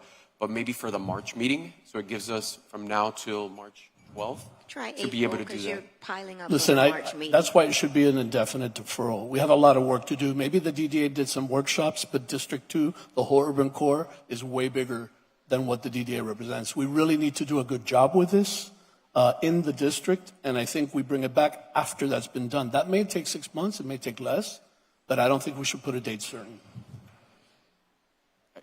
I can accept that. The DDA did have a presentation on this, and there was a unanimous support resolution in favor of the item as it stands. So I did want to point that out. Again, I don't take issue with the item. I don't mind the pilot program. I just don't want District 5. It's not ready for the uniqueness of District 5 with our historic neighborhoods, spaces like the Design District. It doesn't work as just a blanket. I mean, we have Coconut Grove, Morningside, we have Right. MIMO, we have, Right, exactly. I'll accept the indefinite deferral. Okay, so do I have a motion to defer indefinitely? So moved. Move. Second. So I have a motion and a second. All in favor? Aye. Item is indefinitely deferred. I believe we all had a presentation on the budget. Do you need a presentation, or did everyone read their memo? We read it. Everybody read it? Okay, moving right along. We're going to skip the discussion item and move right into the PZ items. Mr. City Attorney, would you please read the titles of the PZ items? Absolutely, Madam Chair. PZ3, first reading ordinance, an ordinance of the Miami City Commission amending ordinance number 13114, the zoning ordinance of the City of Miami, Florida, as amended Miami 21 Code by amending Article 4 titled Standards and Tables, specifically by amending Table 3 titled Building Function Uses to establish definitions and regulations for residential uses for certain CI, civic institution properties affiliated with or owned by a religious, educational, not-for-profit institution or a governmental entity, and Table 4 titled Density, Intensity, and Parking to establish rules for applying density allowances, making findings containing a severability clause, and providing for an effective date. PZ 6 is actually second reading ordinance, an ordinance of the Miami City Commission with attachments amending ordinance number 13114, the zoning ordinance of the City of Miami, Florida, as amended, Miami 21 Code, by amending Article 1, Section 1.2, titled Definitions, Definition of Terms, to introduce a definition for adult daycare indoor activity area, further amending Article 4, titled Standards and Tables, Table 3, titled Building Function Uses, to include a cross-reference to supplemental regulations in Table 4, titled Density, Intensity, and Parking, to clarify parking requirements for adult daycare, and by amending Article 6, titled Supplemental Regulations, to allow adult daycare facilities by right or by process of warrant within certain specified transit zones, and when specified criteria are met, providing for criteria, making findings, providing for technical amendments containing severability clause, and providing for an effective date. This item is the item that should be heard, must be heard after 5 p.m., so we may not get to it. PZ 7, second reading ordinance, an ordinance of the Miami City Commission amending ordinance number 13114, the zoning ordinance by the City of Miami, Florida, as amended, by amending Article 3, Section 3.9, titled General to Zones, Special Area Plans, clarifying public benefit requirements associated with special area plans, and amending Section 3.14, titled General to Zones, Public Benefits Program, clarifying how SAP public benefits are calculated, making findings, containing a severability clause, and providing for an effective date. PZ 12, first reading ordinance, an ordinance of the Miami City Commission amending ordinance number 13114, the zoning ordinance of the City of Miami, Florida, as amended, Miami 21 Code, amending Article 6, titled Supplemental Regulations, to clarify auto-related commercial regulations, update associated design standards, and streamline the process for reestablishment of those recently operating, making findings, containing a severability clause, and providing for an effective date.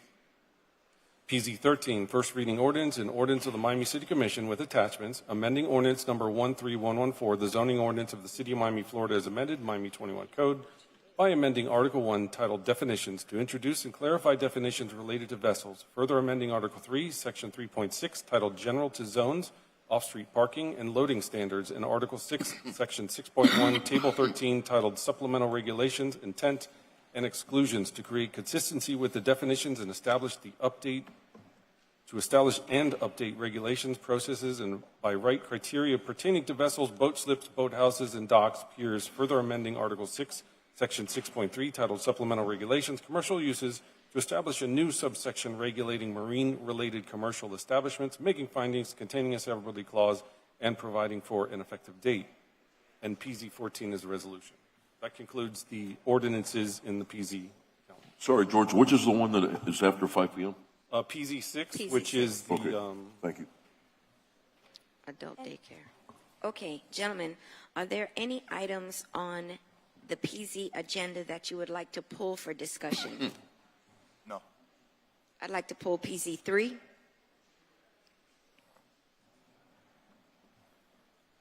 Anyone else? That's it? Okay, so may I have a motion to pass PZ7, PZ12, and PZ13? Motion. Second. I have a motion and a second. All in favor? Aye. Passes. Okay. I pulled PZ3. I'm a firm no on PZ3. Curiously, you did not see one pastor come before us to say that they want this legislation. Not one pastor, not one parishioner. The only persons that came to speak on behalf of this legislation were developers. I have a church in my district that is going into foreclosure because they got in bed with a developer that is unscrupulous. I will not vote for this. I am not in favor of it. It should not be by right. If a church is desirous of doing any development on their property, it should be, they should go through the same process as everybody else. We should not make it easy for our churches to lose their property. That for many of them is historic. Generations have worked for them to acquire the property, et cetera, et cetera. I am a firm no on this, no. And I would ask my colleagues to pay attention that you did not see one pastor, not one pastor come and ask for this legislation. I didn't have one pastor in my district come to me and say, Madam Chair, this is great for us. It is not, and the potential unintended consequence of moving this as of right can be disastrous for our churches, particularly our historic churches, who they do not have the expertise to negotiate deals such as this. And with it going as of right, there are no checks and balances, as you will. And you'll find out about it when it's too late. And I'm not going to be a part of that.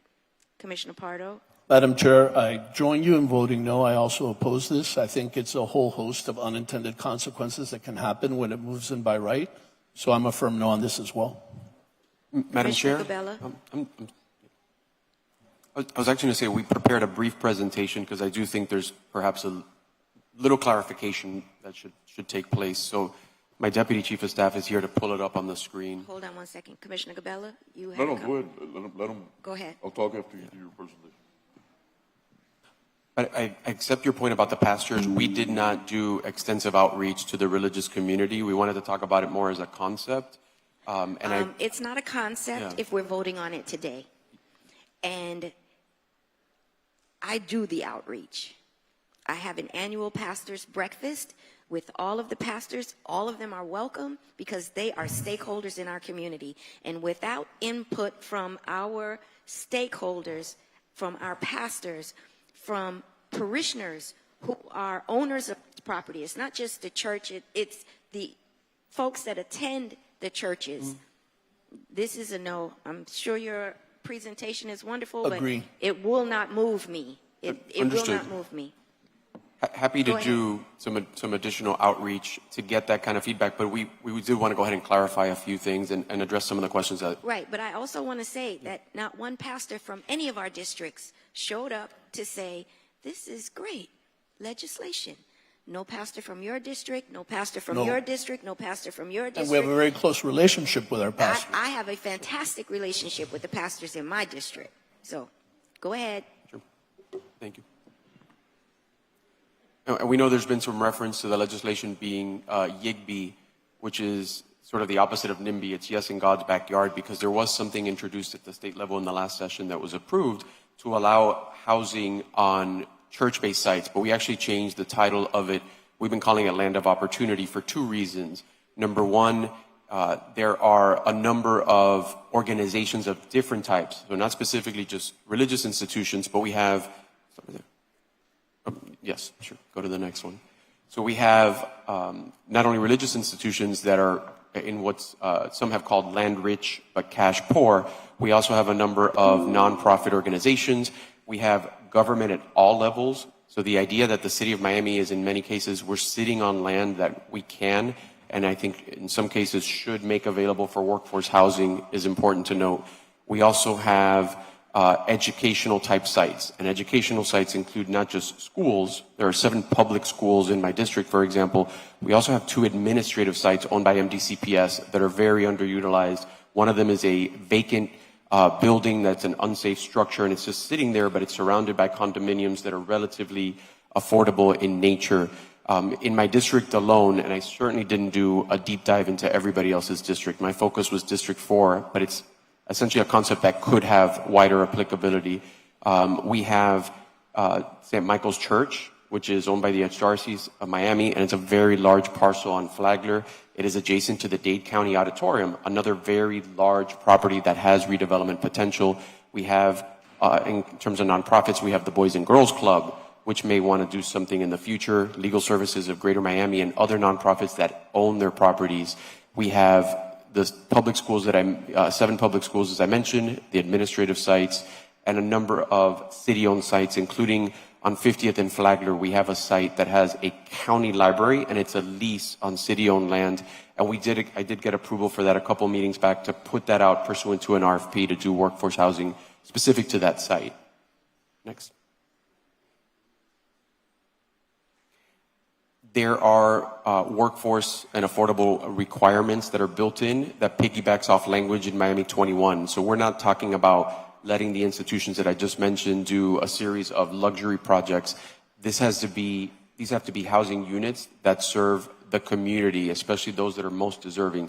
So there are built into Miami 21 2 tiers of how that can be done. I know our planning director is here, and he can certainly elaborate if you all would like. But the idea is that this would be housing that serves the community. In addition to that, it would allow each of the aforementioned institutions generate additional revenue. Churches are constantly fundraising, nonprofits are constantly fundraising. Our governments, whether it's the school board, the city, the county, are constantly looking for additional sources of revenue. In many cases in the city of Miami, what can really make it hard for us to get housing addressed is the underlying cost of land. But we know that the cost of construction is high and increasingly high. But if you are able to create housing on land that is already owned by somebody else that doesn't need to turn a huge profit, we are potentially helping thousands of individuals.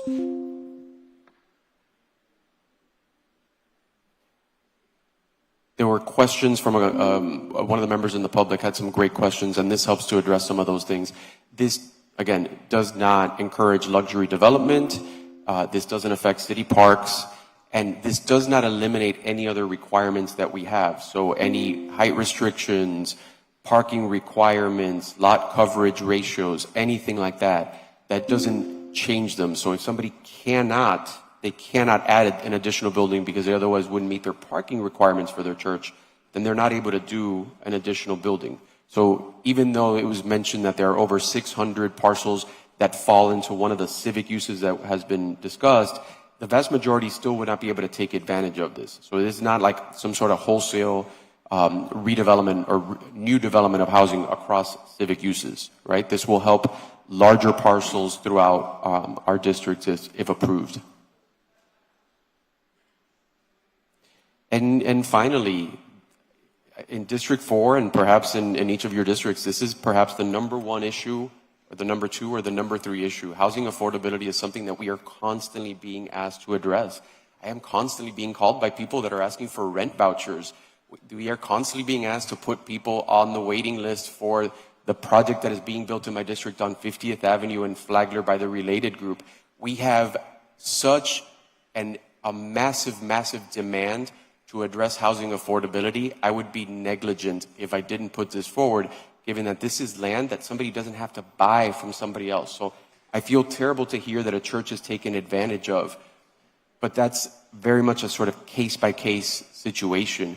Other organizations are savvy enough and have enough attorneys that can help them out that they should never be taken advantage of. And on the contrary, they should be able to serve their parishioners if the parishioners are requesting housing and the religious institutions are able to provide it. This would help the school board, which has got a mandate to help teachers. Teachers are incredibly underpaid, and that's not changing anytime soon. Schools would be able to, both on their school sites or their administrative sites, they'd be able to add housing for teachers and for essential workers. Nonprofits that are constantly having to ask for money, whether it's at the city or the county or from private donors, they'd be able to provide housing on their properties for their employees or those that they serve. Sometimes those that they serve are abused women or their children or their seniors or their veterans or they're the disabled, the autistic, and a variety of other folks that we are often being asked to serve. And here's one way to do it that doesn't cost us money. And it helps to provide for those that need it, including those that own the land. So I actually would urge you, I understand your concerns. If there are modifications you'd like to make, I'm open to that discussion. But I think if we do not approve this, this is such a wasted opportunity in what is arguably the least affordable city in the United States of America. Thank you, Commissioner Rosado. Commissioner Cabela? Yeah, are you saying that with this legislation that if somebody wants to turn it into affordable, they have to form a partnership with the institution? Is that what you're saying? They can't sell it outright? They could sell it outright. They could also build it themselves. They don't have to form a partnership. They could turn around and hire a general contractor. If they wanted to partner with an outside organization, whether nonprofit or for-profit, and I know we actually did have some nonprofits that spoke today. If the Archdiocese, as one example, if they wanted to partner with a nonprofit affordable housing builder, and there are a number of them in the city of Miami, they could do that. If they wanted to partner with a for-profit, they could do it. What it does for them is that it expedites getting to construction, and it saves them a lot of money in legal fees to get there. Yeah. We know that there is a path to do things via a variance or a rezoning. We totally understand that.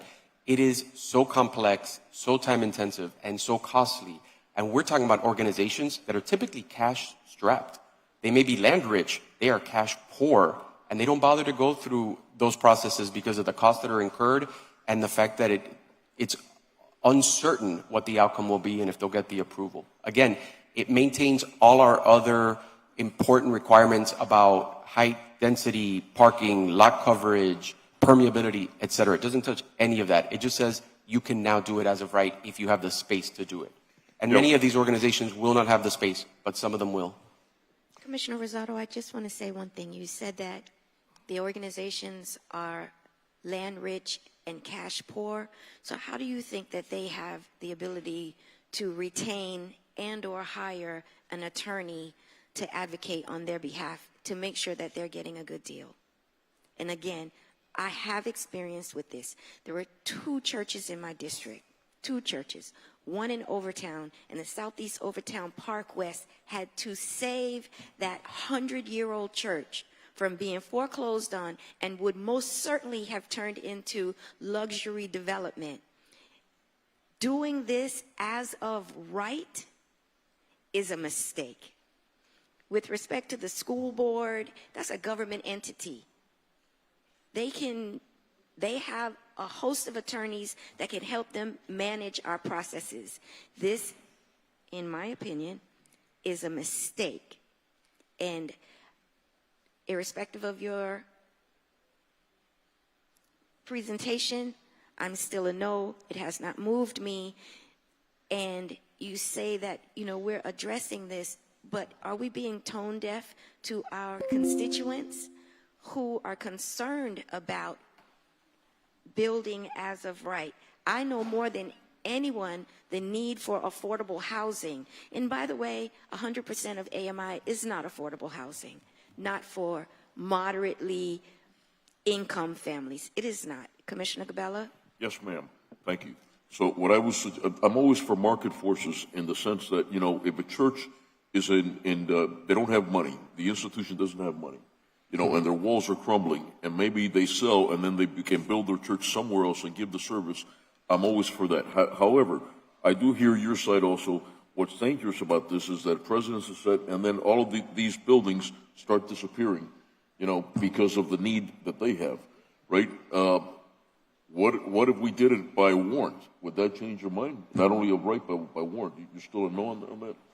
I want it to go through the regular process. Whatever that is, let them have to go through the regular process. Then I think I'm for, you know, deferring.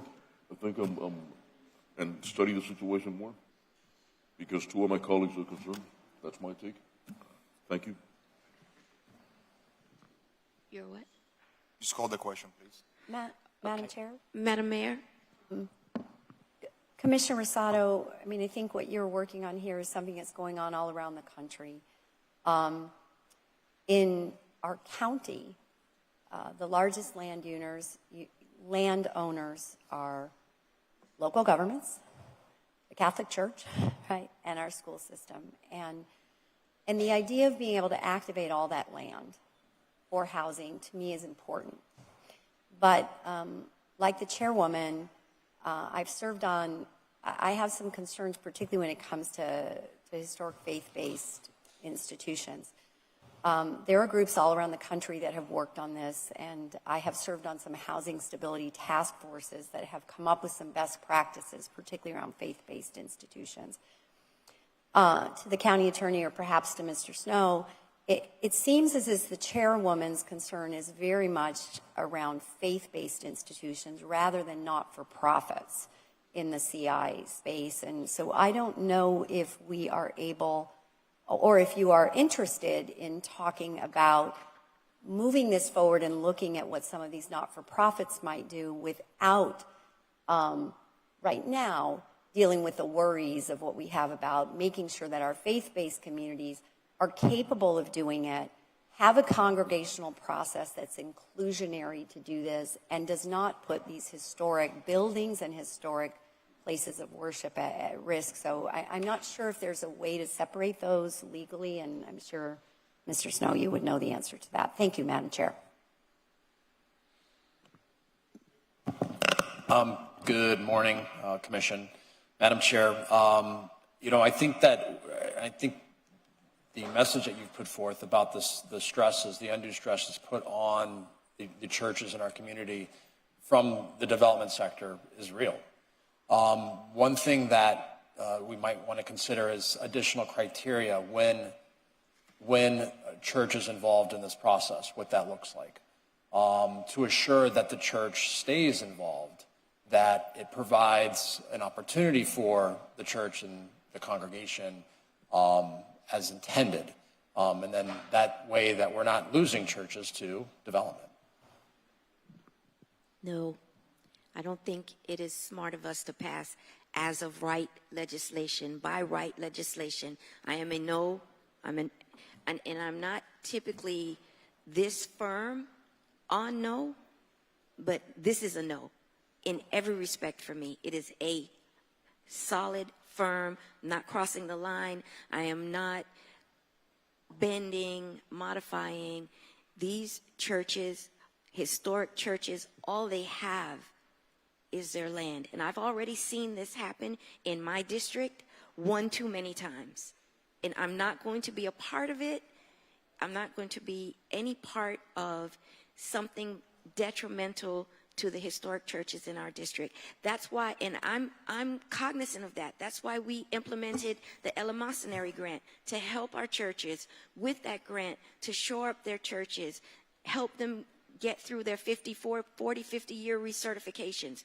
I was in favor of that, to help them hurricane impact windows, repair the roofs of the churches. Again, the silence of not having one pastor here in support of this legislation speaks louder than anything I can say.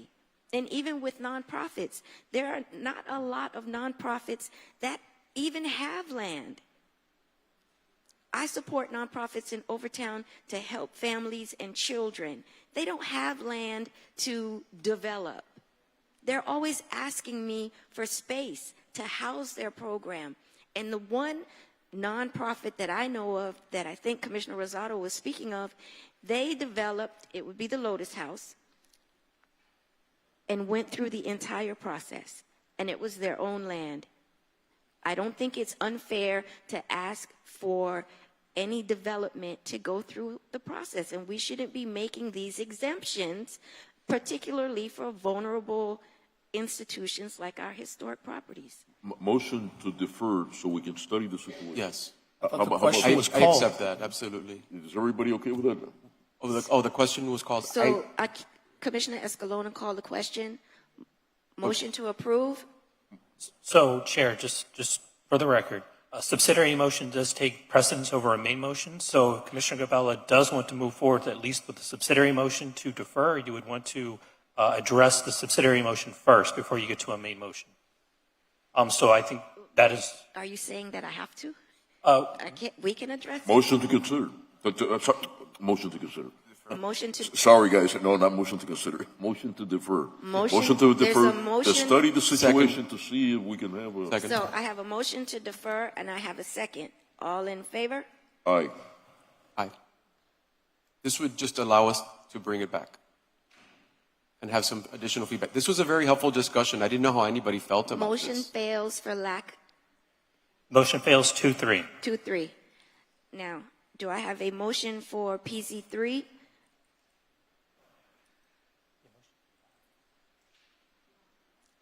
Item fails to receive. Well, it could be just, and Mr. City Attorney, you can correct me if I'm wrong, it could just be a motion to deny Motion to deny? or a motion to withdraw. So I'm sorry, I'm catching up. I thought we just deferred the item. No, we did No, not. the motion No. failed, The 2-3. motion Oh, failed. the motion failed. I'm sorry. Motion to, since in light of the situation that we don't have the majority, I will make a motion to deny. I'm sorry, Commissioner Rosado. Motion to deny. Have a second? Since it was, I have a question. Since it was my item, could I withdraw it? Could I offer to withdraw it and bring it back at some later point? Todd?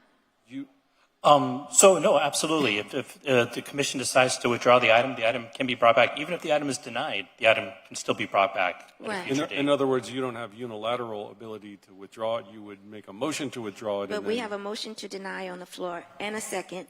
All in favor? I seconded. Aye. Aye. Motion passes 4-1 with Commissioner Rosado voting no. Okay.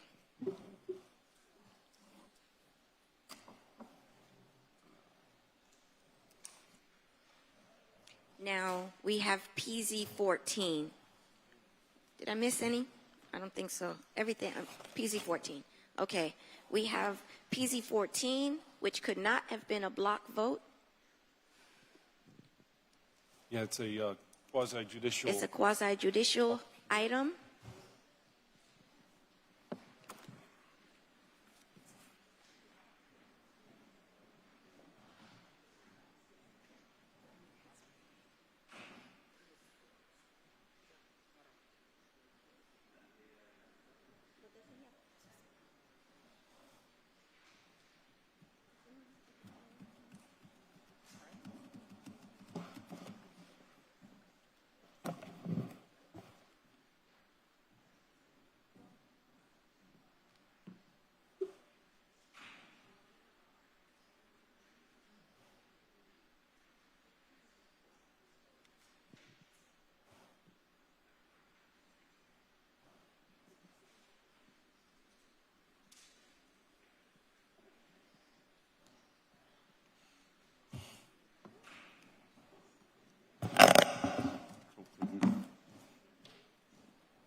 Mr. City Attorney?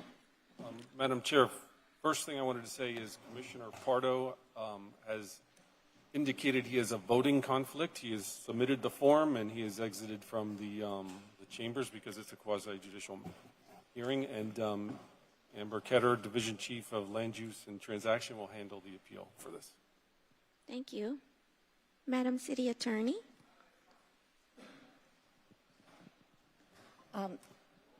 Good morning, Commissioners. As you know, this is an appeal from a HEP decision. It was an application for a special certificate of appropriateness. The HEP board did approve with conditions, and there was an appeal filed by Mr. Cruz. His appeal, the sole reason for his appeal was based on a settlement agreement. There is a settlement agreement regarding this property. In terms of your review, it is a de novo hearing. So it is based on the criteria in Chapter 23, which is the Secretary of Interior Standards, based on the intent of Chapter 23 and any specific historic guidelines for that area. Any challenge to this regarding the settlement agreement, that jurisdiction lies exclusively with the courts.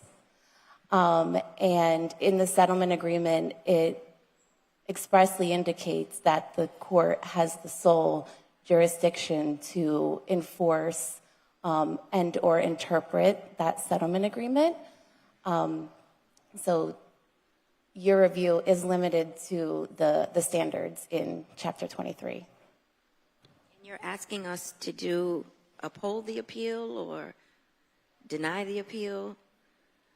So I would recommend that, you give the Mr. Cruz an opportunity to present his... I am going to do that, but based on what you just said, based on it lies the filing solely with the court.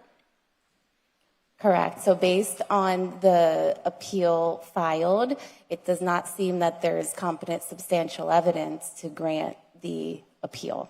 I'm a no on this, but I want to hear what he has to say. We have to hear what he has to say.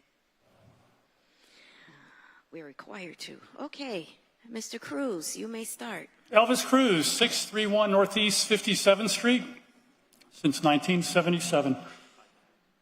Commissioners, my appeal is based on some important history. This property was the subject of a lawsuit originating in 2006, which was settled with a settlement agreement and restrictive covenant in 2014, which are still in effect. And now I will pass out those two documents and walk you through some brief highlights.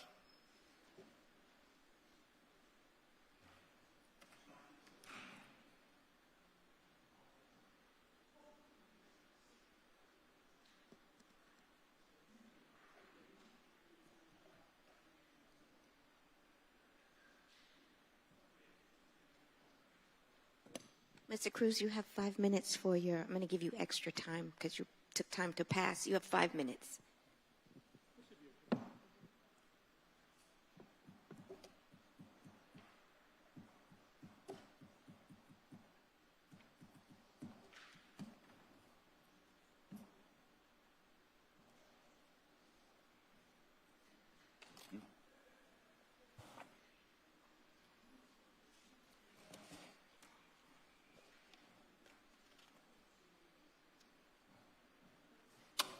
Madam Chair, the clock is running even though they were passed. Okay.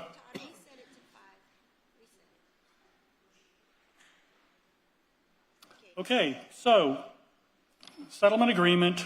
You can see it was registered with the county. Let's open it up to the first page, which has a number 2 at the bottom. This settlement agreement is entered into between Morningside Civic Association, Elvis Cruz, Bayside, and the City of Miami. So, at the bottom of page 4, the existing 2-story historic structure, the Bayside Motor Inn, consists of 13,500 square feet. Again, historic structure. Madam Chair, if I may object very quickly. I think the city... No, allow him to do his presentation, Sure. please. Thank you. You're interrupting. Okay. Give him an opportunity. Go ahead. Okay, the next paragraph I'm going to read is from page 5. This is the most important paragraph that I will mention today. Please pay special attention. The foregoing recitals are true, correct, and incorporated herein by reference, and no party shall raise, and each party expressly, knowingly, and voluntarily waives any defense to the enforcement of this agreement based on any assertion that it is unenforceable for any reason whatsoever, including, without limitation, public policy considerations. Next page, the city agrees that in order to encourage the preservation of the historic property, the city gives TDRs and certificate of transfers, then that the property qualifies as an eligible contributing resource for the purposes of the TDR program, and that Bayside will apply to the HEP Board for approval of the rehabilitation project. The city recognizes the additional costs, and so the city gave them a special deal, a multiplier of 4 times the square footage, giving them 459,000 square feet of total unused development rights. The agreement is binding upon Bayside, as well as its heirs, successors in interest, and shall serve as a covenant running with the property. And the property owner, Bayside, expressly agrees to adhere to the requirements for the preservation of eligible historic resources. And they expressly agree to file a restrictive covenant. And signed off by myself, Morningside, and the city attorney. And so now let's go to the restrictive covenant.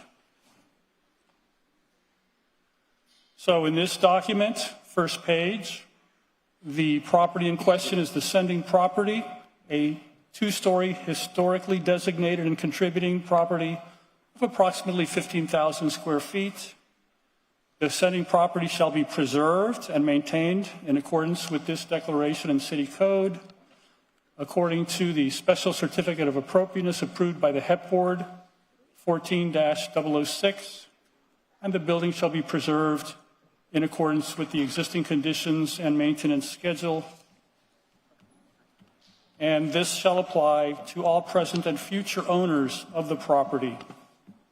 And this was signed off by city attorney, by historic preservation officer, zoning administrator, and director of planning and zoning. Okay, so with that as background, in summary, the 3 parties agreed that the original lawsuit would be withdrawn, that the property was historic, that the owners would be granted a special deal of TDRs with a multiplier of 4, and that the property owner would preserve, renovate, and maintain the existing building. The property owner sold many of the TDRs and raised money that was required to be spent to preserve and restore the buildings. But then in 2017, the property owners changed their mind. They went back to the city and asked for permission to demolish one of the 2 buildings so they could build something different. Pause. Mr. City Clerk, I'd like to enter those documents that I've passed out as evidence into the public record as part of this proceeding. Thank you. So the city ignored the requirements of the settlement agreement and restrictive covenant. The item went to the HEP Board. The city did not tell the HEP Board about the settlement agreement and restrictive covenant, and the HEP Board approved the demolition. I then appealed it to the City Commission. I did indeed tell the Commission about the agreement and the restrictive covenant. The City Commission didn't seem to care Mr. about that Cruz? contract. Yes, ma'am. 5 minutes, thank you. So I'm no longer allowed to speak? Your time is up. Okay, Now- just now want to they make it get- on the record known that I feel I was not given adequate time. But thank you. Thank you. Okay, sir. Mr. Chair, Madam Chair, City Commissioners, Carlos Diaz with offices at 33 Southeast 2nd Avenue. We introduced a binder into the record which has all of the items that the HEP Board reviewed when they unanimously approved this project. I want to make that part of the record.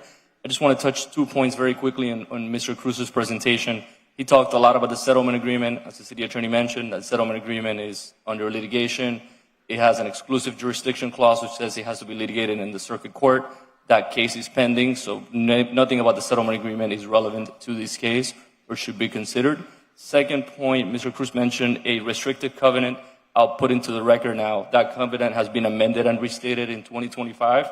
And it says here, the declaration amends, restates, and replaces in its entirety the third declaration of restricted covenants recorded October 3rd, 2014, which is the one that Mr. Cruz mentioned. I just put that into the record, so that's a document that has been superseded. as to the appeal today.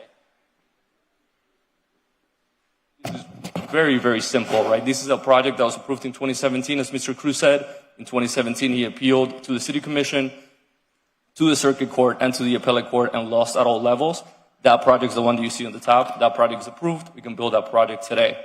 A new owner bought the property and modified the design to what it looks like on the bottom.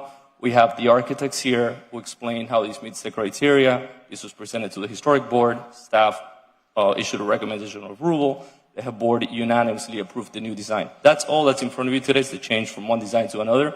Although the experts agree that it meets the guidelines, Mr. Cruz is obviously not an architectural expert and has not said anything about the change in design in the project. So with that, I conclude my presentation and remain to answer any questions you may have. Mr. Cruz, do you have a rebuttal? Thank you, Madam Chair. Yes. So, if I could put up on the screen what I have on my laptop, if the people in the back could plug me in.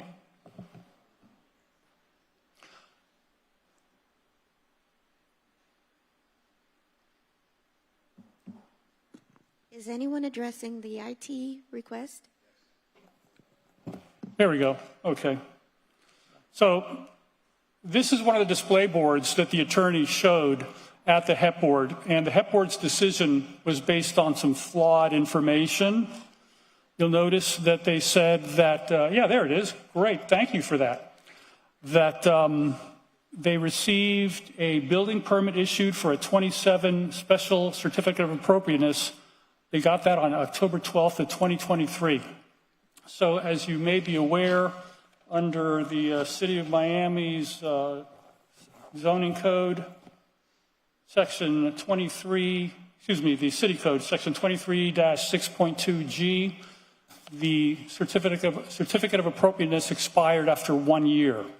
And yet they went and somehow got a building permit 6.5 years later. I'm not sure that that's legal. Also, they said I had no lawsuits, no pending lawsuits regarding this property. That's what they told the HEP board. And you'll notice their display board only lists an appellate decision of February 2nd, 2018. They neglected to mention 2 current cases I have pending before the court, Circuit Court case number 2021-010716-CA01, and second, at the 3rd District Court of Appeals, case number 3D 2024-2199. Regarding the issue of whether or not what they are proposing is in violation or not in violation of the settlement agreement, I would let everybody within the sound of my voice know that this is extremely disturbing. The idea that the city can enter into a binding contract with the public, and yet the city can then turn around and ignore that binding contract. I'd like to point out that during the various court hearings that we've had, at one point, the city argued that the settlement agreement was not a legally binding contract because the city had sovereign immunity, essentially saying that the city does not have to obey any of its own contracts because they are the city. What nerve? What blatant dishonesty. Both the Circuit Court and the 3rd DCA disagreed with the city for good reason, and you can look that up. That's case number 3D 21-2424, June 22nd, 2022. So in closing, I would ask this commission to do the right thing, to not reinforce a violation of a settlement agreement and not reinforce the misbehavior on the part of the city administration and uphold the appeal. Thank you. Thank you. It will be extremely brief. So again, this is not about the settlement agreement. The settlement agreement is in Circuit Court. Nothing about the settlement agreement has to do with substantial competent evidence that was presented at the HEP board and is presented as part of a record. Since we presented sufficient substantial competent evidence that the proposed design is compatible with the applicable rules and guidelines, we ask that you uphold the HEP board decision and deny Mr. Cruz's appeal. Thank you. Thank you. Gentlemen, any discussion on this item? Are we ready to vote? Okay. Do I have a motion to grant the appeal? Madam City Attorney? So either the motion is to grant or deny the appeal. I said to grant the appeal first. Okay. I'll go first with that. Seeing no motion, do I have a motion to deny the appeal? Wait a minute. Motion. Wait a minute. Okay, I have a motion to deny the appeal. Motion? Second. All in favor? Aye. Aye. As amended, 4-0. Thank you. Thank you, everybody. See you in court. Now, Mr. Manager, it has been my application of the agenda. I like to take the discussion items after we do all of the other work of the city. Could we arrange our agenda to reflect such that the discussion items are after PZ items, please, moving forward? Don't want to seem as if I'm giving anybody unfair advantage. But I do this all the time. I take the discussion items after the PC items. So if we can do that, we need a motion to defer PZ6 because we're not going to be here until after 5 o'clock. I have a motion and a second. All in favor? Aye. Motion carries unanimously. And Chair, to what meeting? Madam Chair, if I may. Madam Mayor? It's a pretty simple fix of city code to allow this to be held and heard during the regularly scheduled meetings. It does require 2 readings, my understanding from the city attorney. So we'll get to work on that during February for your February meeting so that we can continue to comply with state statute, but also hear these items should our meetings continue to progress the way they are, where we start on time, we discuss things, and we move along the city business. So with your permission, I'll get that on the next agenda. Okay, so let's defer it until April. April 9th? Or actually, let's indefinitely defer it, and that way we can bring it back whenever we want. So once we clear up the legislation, we'll just bring it back. So let's indefinitely defer it. Do I have a motion? So moved. I have a motion and a second. All in favor? Aye. Item carries. And we have one discussion item, update on permitting improvements.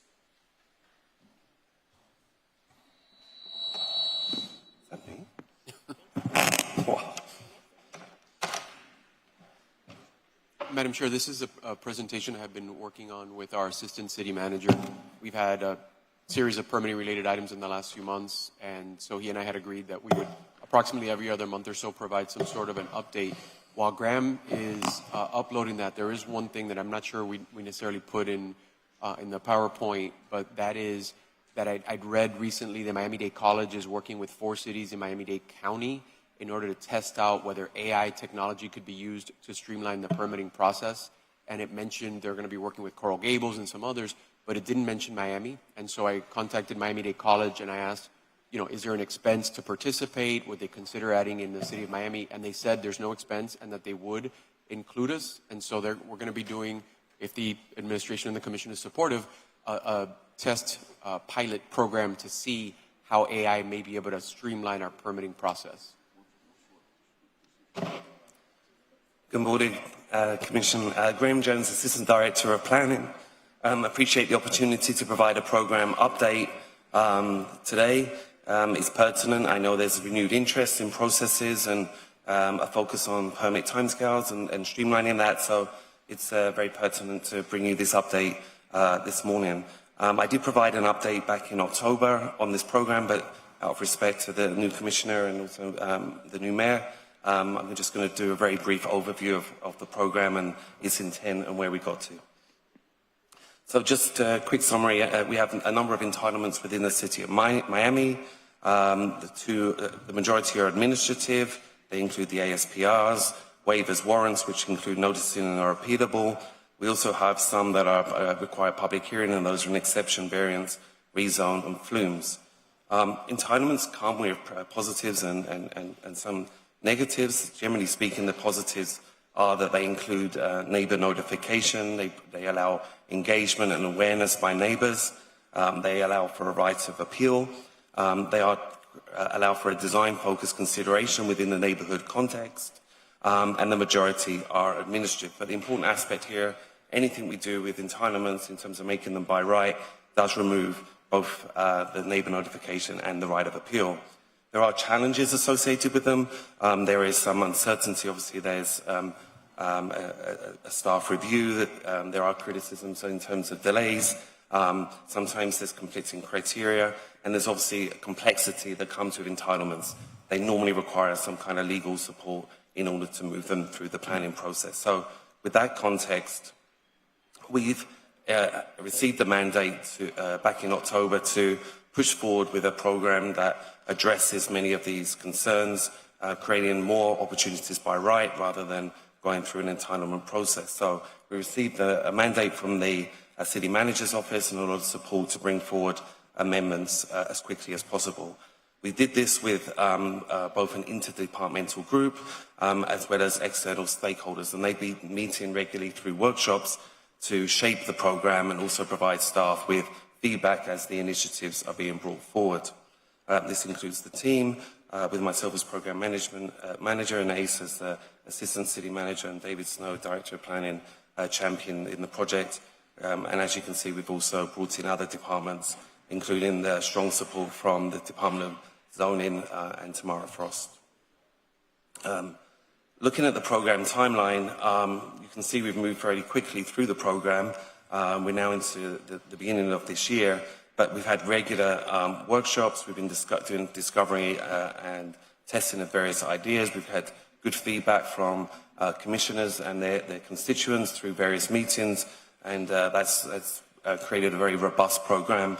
And we're very excited by the fact that in the last few months we've actually been able to bring forward a number of Miami 21 zoning amendments that helped alleviate some of the unnecessary reviews and also created a much more streamlined process. I do want to mention that we have embedded a process of continuing improvement within the Department of Planning. I know that's true of other departments as well. But, you know, in terms of our department, we did start at quite a challenging position 3 years ago. We were very short of staff. We didn't have the right skill sets. The timelines were particularly difficult for us. So in the last 3 years, under the leadership of Savan Steiner and David, they've been implementing a program where we've been able to resource the department, field posts, have focus teams, introduce checklists, and we've seen some early sort of impact results of those initiatives. We've been able to meet some of our initial KPIs in terms of getting permits into the system and doing a first cycle of review. So, you know, these positive results have been noticed, and we've had good feedback from our stakeholders on that. That being said, you know, this program came about because we knew there was more work to be done, and we very much appreciate any support in bringing more further initiatives forward. These are the number of legislative amendments we've been bringing forward over the last few years. It's been a steady number, but again, these have been very much focused on stakeholder feedback and ensuring permits are moved quickly. We also had a very strong program, outreach program that was put in place a couple of years ago called the Miami 21 Task Force Program.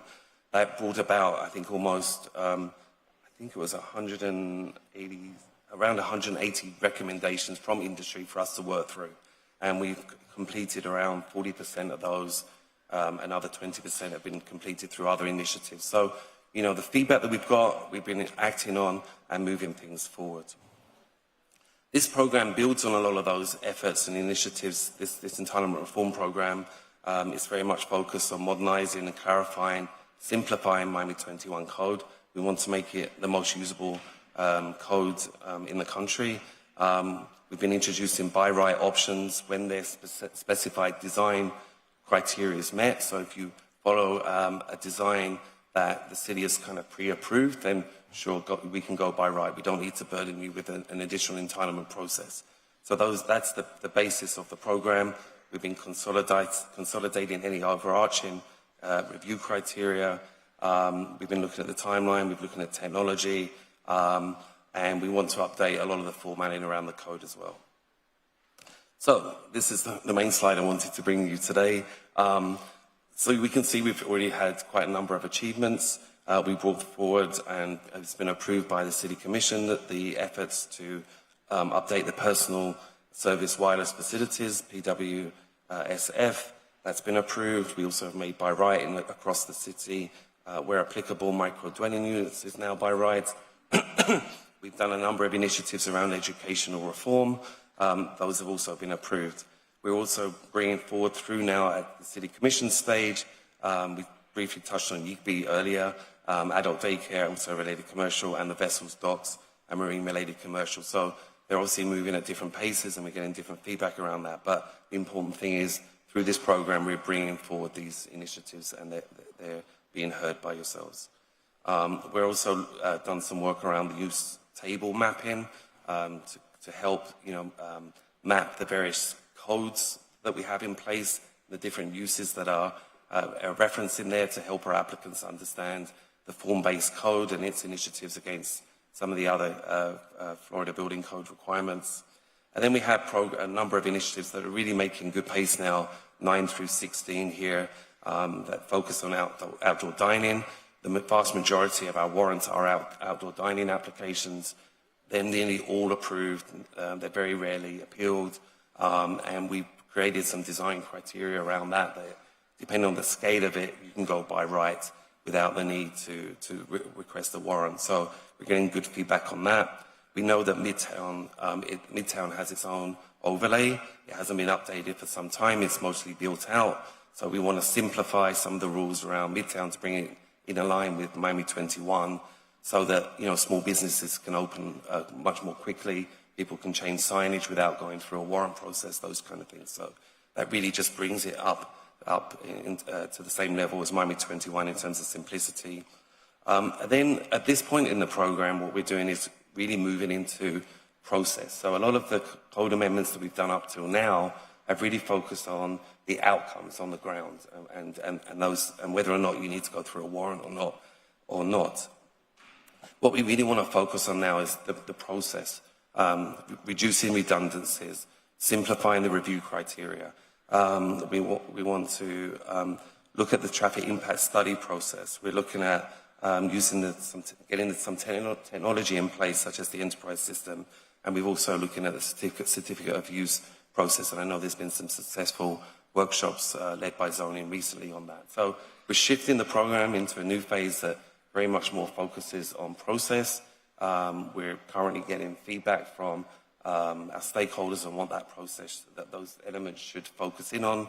I know that you yourselves have got ideas around how we can improve that. I know that Madam Mayor has also wants us to focus on some of these elements. And so the program is kind of shifting into that new phase, but I wanted to update you today on the success we've had so far through this initiative. So this is the current program phase that we're in. Entitlement reform workshop we've just held. We're having another one coming up in January. We've got this discussion item today.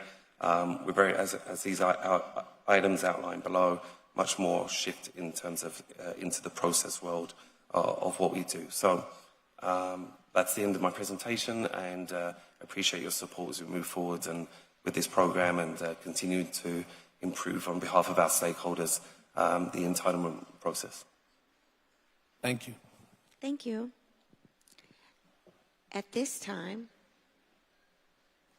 George, our city attorney needs to make a statement for the record. Yes, and before I read the script in the record, I want to, with point of privilege, to introduce, we have students here from Lynn University College of Business with their professor, Wendy Wahlberg. Please wave to the City Commission and the Mayor. They're here. They drove all the way down from Boca to observe an efficiently run City of Miami Commission meeting, so thank you for coming and attending. We also have 3 interns from our spring program. They're students from St. Thomas University School of Law and University of Miami School of Law, so welcome. And now back to business. Script for request for attorney-client session.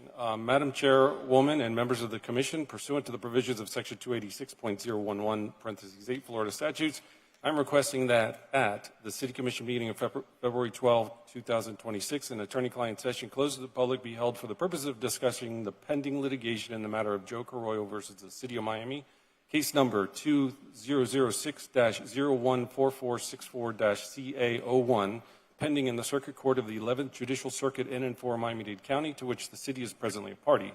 The subject of the meeting will be confined to settlement negotiations or strategy sessions related to litigation expenditures. This private meeting will begin at approximately 10 a.m. or soon thereafter as the Commissioner's schedules permit and conclude approximately 1 hour later. The session will be attended by the members of the City Commission, which include Chairwoman Christine King, Commissioners Miguel Angel Gabella, Damian Pardo, Rolando Escalona, and Ralph Rafael Rosado, City Manager James Reyes, and outside counsel Fabian A. Ruiz. A certified court reporter will be present to ensure that this session is fully transcribed and the transcript will be made public upon the conclusion of the litigation. At the conclusion of the attorney-client session, the regular commission meeting will be reopened and the person chairing the commission meeting will announce the termination of the attorney-client session. Thank you, Madam Chair. Thank you. And this shall conclude the City of Miami Commission meeting for January 22nd, 2026. Thank you to my colleagues. We are going to have the Southeast Overtown Park West CRA meeting as soon as the city clerk can flip the tape. So to ask my colleagues to hang on for a second. Thank you.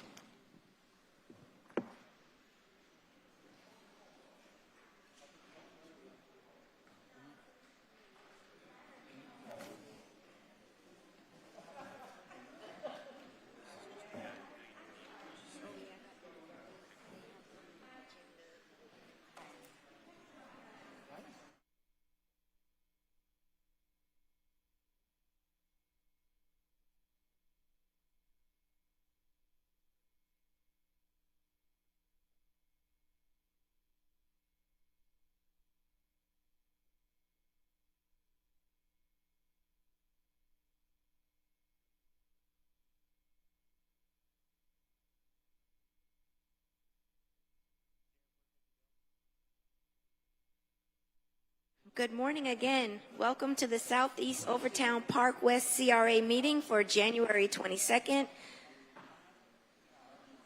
2026. I'm joined by my colleagues, Commissioner Gabella, Commissioner Escalona, Commissioner Pardo, Commissioner Rosado, and myself, Chairwoman of the Southeast Overtown Park West CRA. Joining us also today is our Executive Director, James D. McQueen, and our Deputy Director, Vincent T. Brown, along with our City Attorney. Welcome, everybody. Mr. McQueen. Good morning. Good morning. We have a few items that will be for your consideration, and Mr. Brown will read them into the record. Madam Chair, board members, item 1 is a resolution accepting the sole proposal from Korea USA LLC, the proposer, and authorizing the executive director to negotiate a development agreement for the disposition of 5 parcels of CRA property to the proposer in furtherance of 4th Avenue Affordable Housing Development located at 402 Northwest 8th Street, 734 Northwest 4th Avenue, 728 Northwest 4th Avenue, 720 Northwest 4th Avenue, 714 Northwest 4th Avenue, Miami, Florida 33136.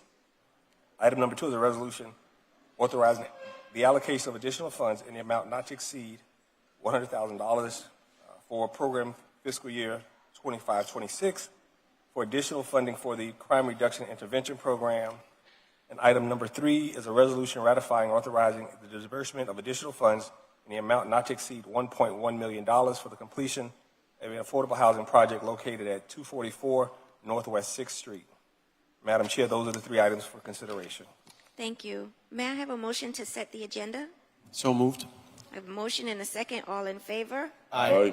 At this time, I'm going to open the floor for public comment. If there's anyone here that would like to speak on behalf of any of the items before us, please step forward. Seeing none, public comment period is now closed. Gentlemen, may I have a motion to pass the minutes for October 23rd, 2025, November 20th, 2025, and December 11th, 2025? So moved. I have a motion and a second. All in favor? Aye. Thank you. Gentlemen, of the items before us, are there any items that you would like to pull for discussion? Seeing none, Yeah, I'd like to pull the Alapata CRA for discussion. may I have a motion for RE 1, 2, and 3? So moved. Second. I have a motion and a second. All in favor? Aye. Items passed unanimously. Thank you all. Thank you for your advocacy. This meeting is now adjourned. Thank you. Thank you.